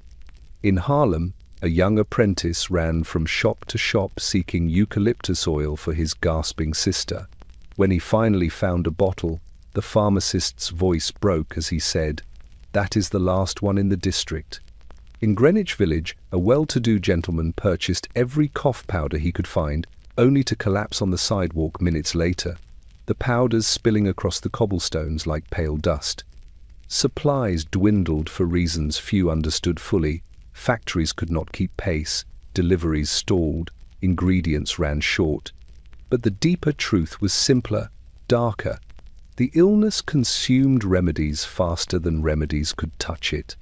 Dr. Latham visited several pharmacies one afternoon after receiving urgent requests from families in his care. Each stop deepened his unease.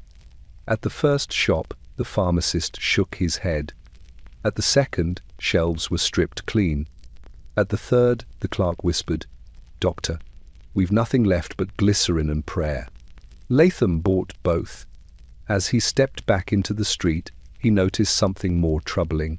The scent of sickness, the sweet, wrong fragrance, lingered even outside the shops, carried on the breath of those who queued for help. People clutched bottles as though holding their last hope. Some wept when they received nothing. Others accepted disappointment with a hollow nod, shoulders bending beneath the weight of exhaustion. The city's pharmacists, once steady pillars of practical knowledge, were quietly breaking beneath the relentless tide. One night, Mr. Finch sat alone in his dim shop, writing labels for bottles he did not yet have, hoping that by preparing them, he might summon shipments that would never arrive. A single candle flickered beside him, casting trembling shadows across the empty shelves.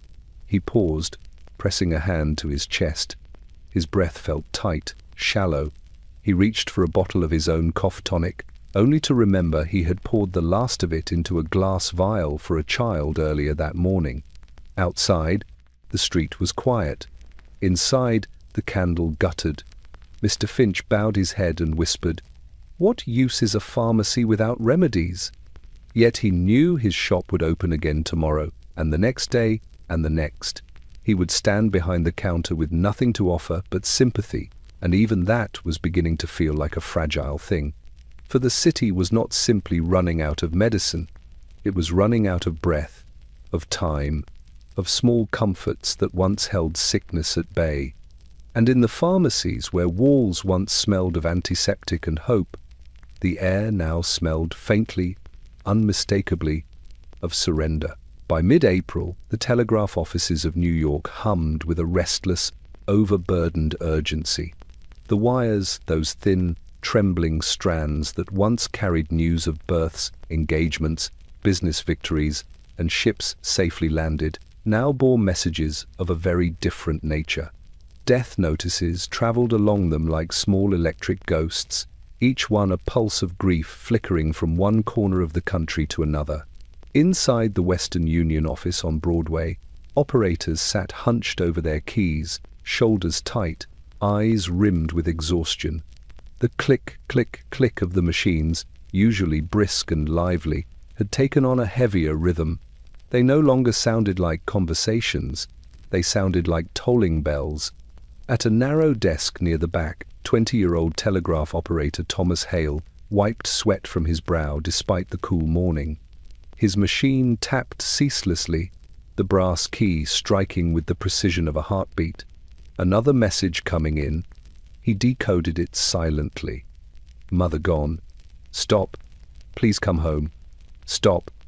Then another. Brother died last night. Stop. Father very ill. Stop. A third. Entire household sick. Stop. Send help. If possible, stop. Thomas closed his eyes for a moment. His fingers trembled. It was only 9 in the morning. He pressed his hands to his temples and forced himself upright. There were more messages arriving. The wires had grown so congested that delays stretched for hours. Operators kept coffee boiling constantly, not for warmth, but to prevent themselves from collapsing at their posts. Another batch, called Mr. Alden, the supervisor, dropping a stack of telegram forms onto Thomas's desk. His voice lacked its usual sternness. Exhaustion had smoothed it into something resigned. Begin sending. Prioritize the out-of-state wires. Thomas nodded numbly, glancing at the top sheet. daughter died before doctor arrived. Stop holding service Thursday, stop. He swallowed. 1 month ago, he had transmitted a message from the same sender, announcing the daughter's engagement. He still remembered the joy in the way her parents dictated each word. The wires had carried happiness then. Now they carried its shadow. Across the room, a young woman named Lila Hart worked her key with unusual speed. Her fingers seemed to move independently of her body, tapping messages even as tears clung to her lashes. She paused only once when she read a telegram addressed to her own home in Albany. Mother. Sick. Stop. Pray for us. Stop. Her breath hitched. The machine in front of her tapped again, demanding attention. There was no time to cry. Telegraph offices across the city bore similar scenes. On Fulton Street, an operator fainted from exhaustion, his head slumping onto the desk as his machine continued tapping insistently. In Harlem, the office ran out of telegram forms and began using scraps of brown paper. In Brooklyn, a supervisor tore down the schedule board because every wire was marked congested. The city's grief had overwhelmed its own voice. Meanwhile, death notices flooded into the newsrooms. Editors sorted through stacks of telegrams with trembling hands.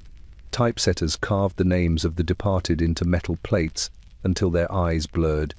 Some notices were brief and factual. Jonas Briggs, age 32, died of fever. Others carried the unmistakable ache of a breaking family. Please print that our child was kind and brave. Stop. We loved her beyond measure. Stop. Henry Alcott visited the Western Union office that afternoon while gathering material for his next report. The moment he stepped inside, the sound struck him a relentless clicking, like 1,000 tiny hammers chiseling away at the city's heart. He approached Thomas Hale, who sat hunched over his desk. "How long have you been here?" Henry asked. Thomas glanced at the window. Sunset light filtered through, though he had arrived at dawn. "Hard to say," he murmured. "The messages don't stop long enough to count time." Henry looked down at the telegram currently waiting to be sent. House, sealed. Stop need. Doctor stop. Child dying stop. His throat tightened. "Do you ever grow used to it?" Henry whispered. Thomas shook his head. "You don't grow used to grief. You only learn to transmit it faster." Henry placed a hand on the young man's shoulder just briefly, a small anchor in the storm. Then he stepped back, watching as the operators continued sending death into the wires outward, everywhere, until the whole country felt New York's fevered pulse. That night, when the operators finally extinguished the lanterns and locked the office doors, the wires outside still hummed in the wind, thin strands stretching into the darkness, heavy with messages that had passed through them. Somewhere between Manhattan and the rest of the nation, the grief lingered on those wires like static, waiting to be received. New York was crying out to the world, and the world, connected by metal strings and Morse pulses, could not ignore the sound. By late April, New York's municipal buildings, the grand, stony institutions meant to embody order and resolve, had become theaters of concealed panic. The Board of Health convened nearly every week, their sessions growing longer, the air inside the chambers thicker, more anxious. Officials arrived with stacks of documents, doctors with case counts, aldermen with constituents' pleas, and clerks with trembling hands that betrayed what their faces tried to hide.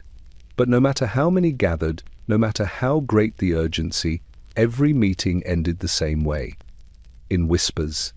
Whispers that slithered through corridors, clung to stairwells, and drifted from lips to ears like invisible threads of dread.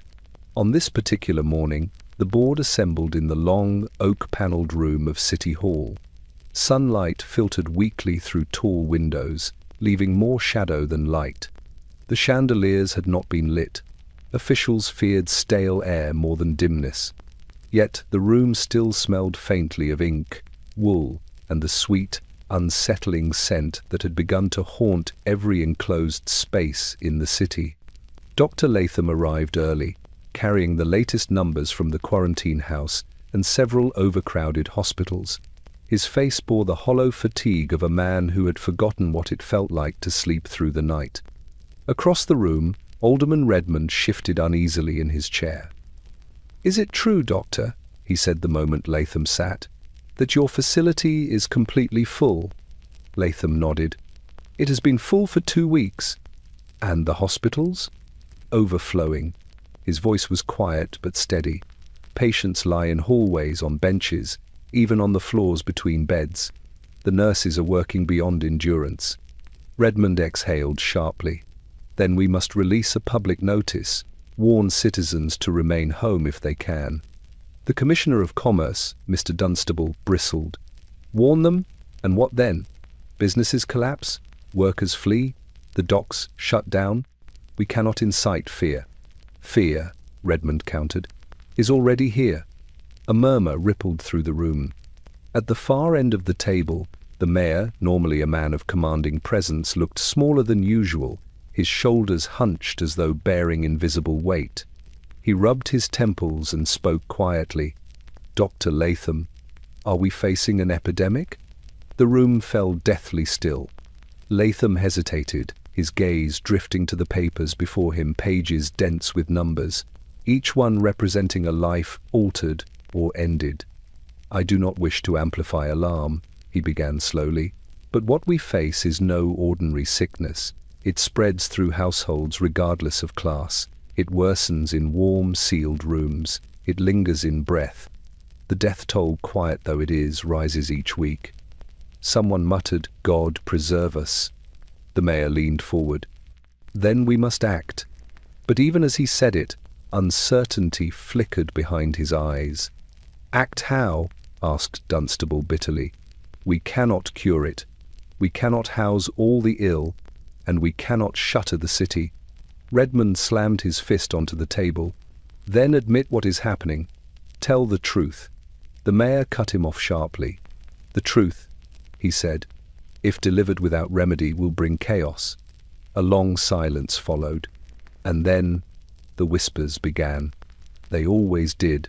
One councilman leaned toward another, speaking behind a gloved hand. "I heard 50 died last night alone." "50? I heard 70. My neighbor's boy, gone by morning." A clerk whispered to his superior, "If this continues, the morgues will overflow." A doctor whispered to a nurse in attendance, "We are losing more than we can count."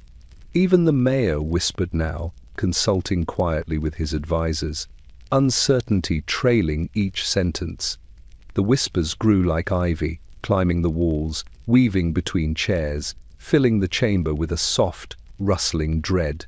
No one dared speak loudly anymore. Loud words made things real. Loud words required decisive answers. Whispers, on the other hand, could be ignored.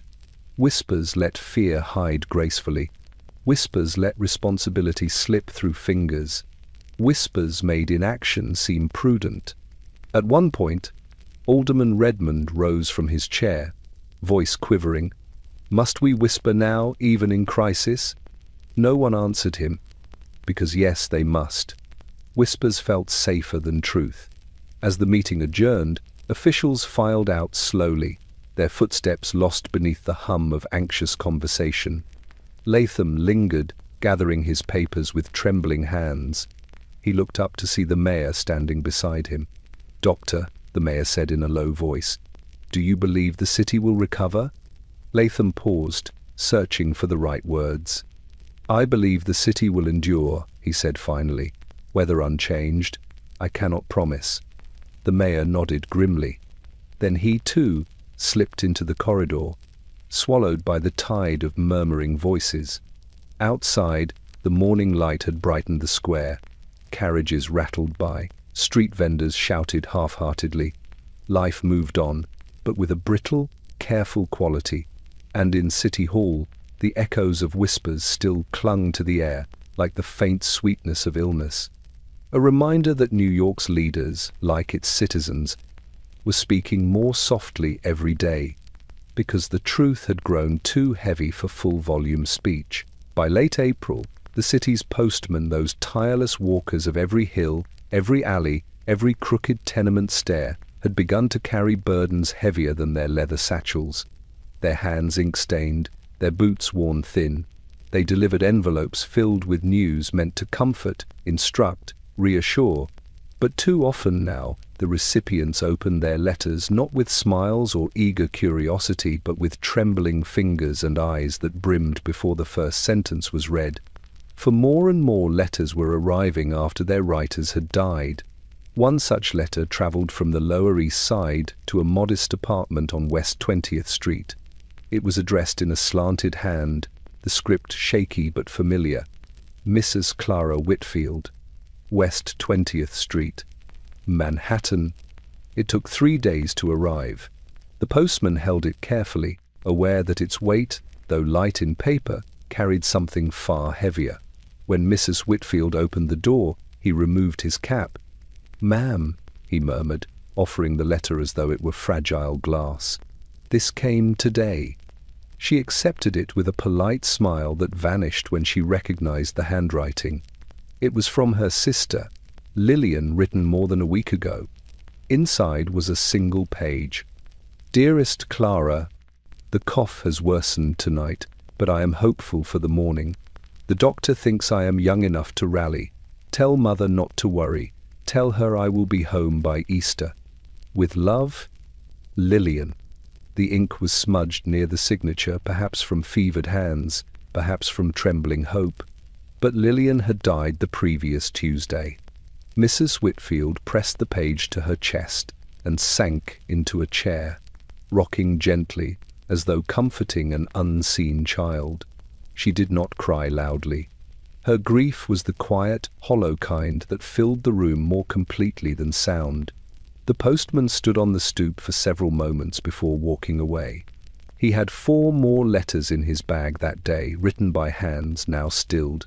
In a tenement on Cherry Street, a young immigrant named Marek received a letter from his father in Warsaw. The envelope was thin, weathered by travel.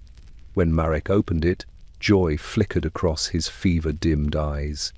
"My son, your last letter spoke of long hours but hopeful beginnings. Stay strong. Your mother prays for you each night. Write soon. The world is wide and waiting for you. Father." But Marek had already succumbed to the illness days earlier, alone in his room. The landlord, who found him, opened the letter only to learn the last words a father sent to a son who would never read them. The letter was placed gently in a drawer beside Marek's small Bible and a scarf from home. The postal service tried to adapt. Mailbags filled faster, routes doubled. Some deliveries were rerouted, as entire apartment buildings became inaccessible due to quarantine. One morning, postman Edward Malloy noticed that a bundle of letters he had delivered earlier in the week now sat unopened in the entryway of a boarding house. He knocked on the door. A neighbor answered, eyes weary. "No one inside can hold a pen," the man said quietly. "Some cannot even rise from their beds." Edward handed him the letters. These arrived before he hesitated. Before they were gone. The neighbor nodded with bleak understanding. Henry Alcott wrote about the phenomenon in his notebook. The city is becoming a museum of last words. Letters arrive like ghosts, bearing hope meant for days that never came. He witnessed it firsthand when Mrs. Bramwell, the boarding house landlady, showed him a stack of envelopes left on her hall table. "These came for the Sloane boy," she whispered. "All from his mother in Providence." Henry opened one gently. "Henry, my dear boy, I have sent the money at last. You must not worry. Spring will ease your cough. I will visit soon." But Henry Sloane had been buried a week before. Mrs. Bramwell covered her mouth, tears slipping down her cheeks. "She does not yet know," she said. "The river mail takes too long." Henry folded the letter with painstaking care. "How do we tell her?" he murmured.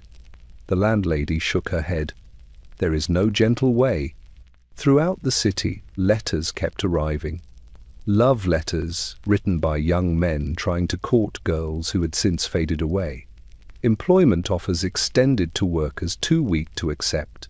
Homeland news sent to immigrants months after they last drew breath. Some households burned these letters in small kitchen stoves, believing it kinder to let the words vanish with the writer. Others tucked them into drawers like memorials. Still others read them aloud, voices trembling. But every letter shared a quiet tragedy. They carried the voices of the living to the ears of the grieving. And as the postmen made their rounds, boots striking pavement with the rhythm of duty, they understood with painful clarity. The city was communication delayed, farewells unsent, hopes unanswered. And the mailbags grew heavier each day, not with parcels, but with the final echoes of those who had written too late. By May's hesitant dawn, New York had become a city caught between breaths one held too long in fear, and the next uncertain of how to begin. Spring sunlight glimmered weakly on the Hudson, on the rooftops, on the skeletal trees beginning to bud, yet nothing felt renewed. The air itself seemed burdened, haunted by months of warmth trapped behind sealed windows, by rooms where breath lingered like fog, by streets where the sweet, wrong scent of illness clung even as winter receded. New York had tried to wait it out, to seal itself, to hush itself, to hide itself, to hold its breath, but breath will not be held forever. On a quiet morning near Washington Square, Reverend Samuel Wright stepped out of St. Brigid's Chapel and looked over the green, where children had once played in laughing clusters. Now only a few stragglers walked the paths, parents pulling their little ones close, faces wary. The pews inside his chapel remained half empty, their emptiness clinging to him like a shadow.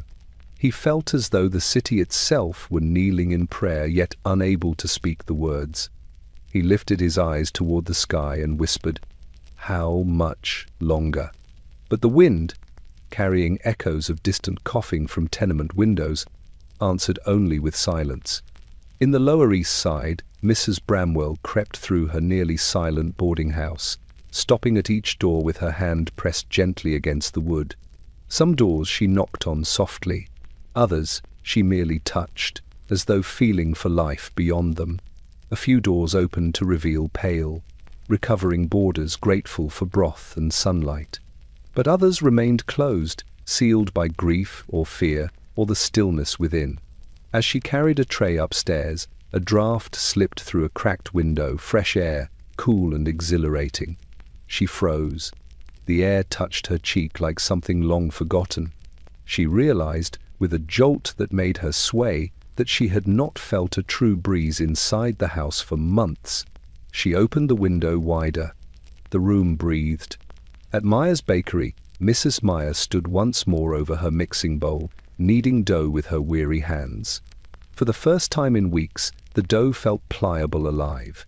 The yeast had awakened. She let out a sob that startled her husband. "Abe, it is rising," she whispered, as though saying it too loudly might break the spell. He touched the dough, then reached for her hand. "Then perhaps," he murmured, "so are we." But even as hope flickered in that warm kitchen, a procession of undertakers' wagons passed outside, fewer than before, but still enough to cast a long shadow across the street. New York rose slowly, and New York buried slowly. Both truths existed at once. At St. Gertrude's Hospital, Nurse Margaret Doyle carried a basin down the corridor and paused beside an open window someone had dared to unseal. A fresh breeze lifted the curtain's pale blue cloth that fluttered like wings. For a moment, Margaret simply stood still, letting the cool air wash over her sweat-dampened face, clearing the cloying sweetness from her lungs. A doctor approached her, the young resident, with shaking hands, who had once asked why the illness spread so quickly. He inhaled deeply. "The air feels clean." Margaret nodded, offering a tired smile. For the first time in months. Together they looked out at the awakening city below, still uncertain, still trembling, but breathing again. Elsewhere, Henry Alcott climbed the steps to City Hall carrying the article. He knew the Board of Health would never approve, not yet. The mayor's secretary stopped him at the door. "They're not meeting today," she whispered. Henry nodded. He already knew. The whispers of the previous session had broken something in those chambers. They could not face another meeting so soon. Instead, Henry stepped outside and read the first lines of his article aloud to the empty square. New York cannot hold its breath any longer. It must choose to breathe again, even if that breath carries grief. His voice cracked, but the words carried. A passing messenger paused to listen. A mother pushing a pram slowed. An elderly man leaning on a cane lifted his head. One by one, a few people gathered not out of spectacle, but out of recognition. Henry folded the paper slowly. He felt, for the first time, the city listening again.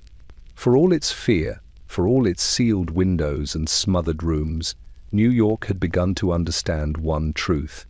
To breathe is risk. To breathe is life.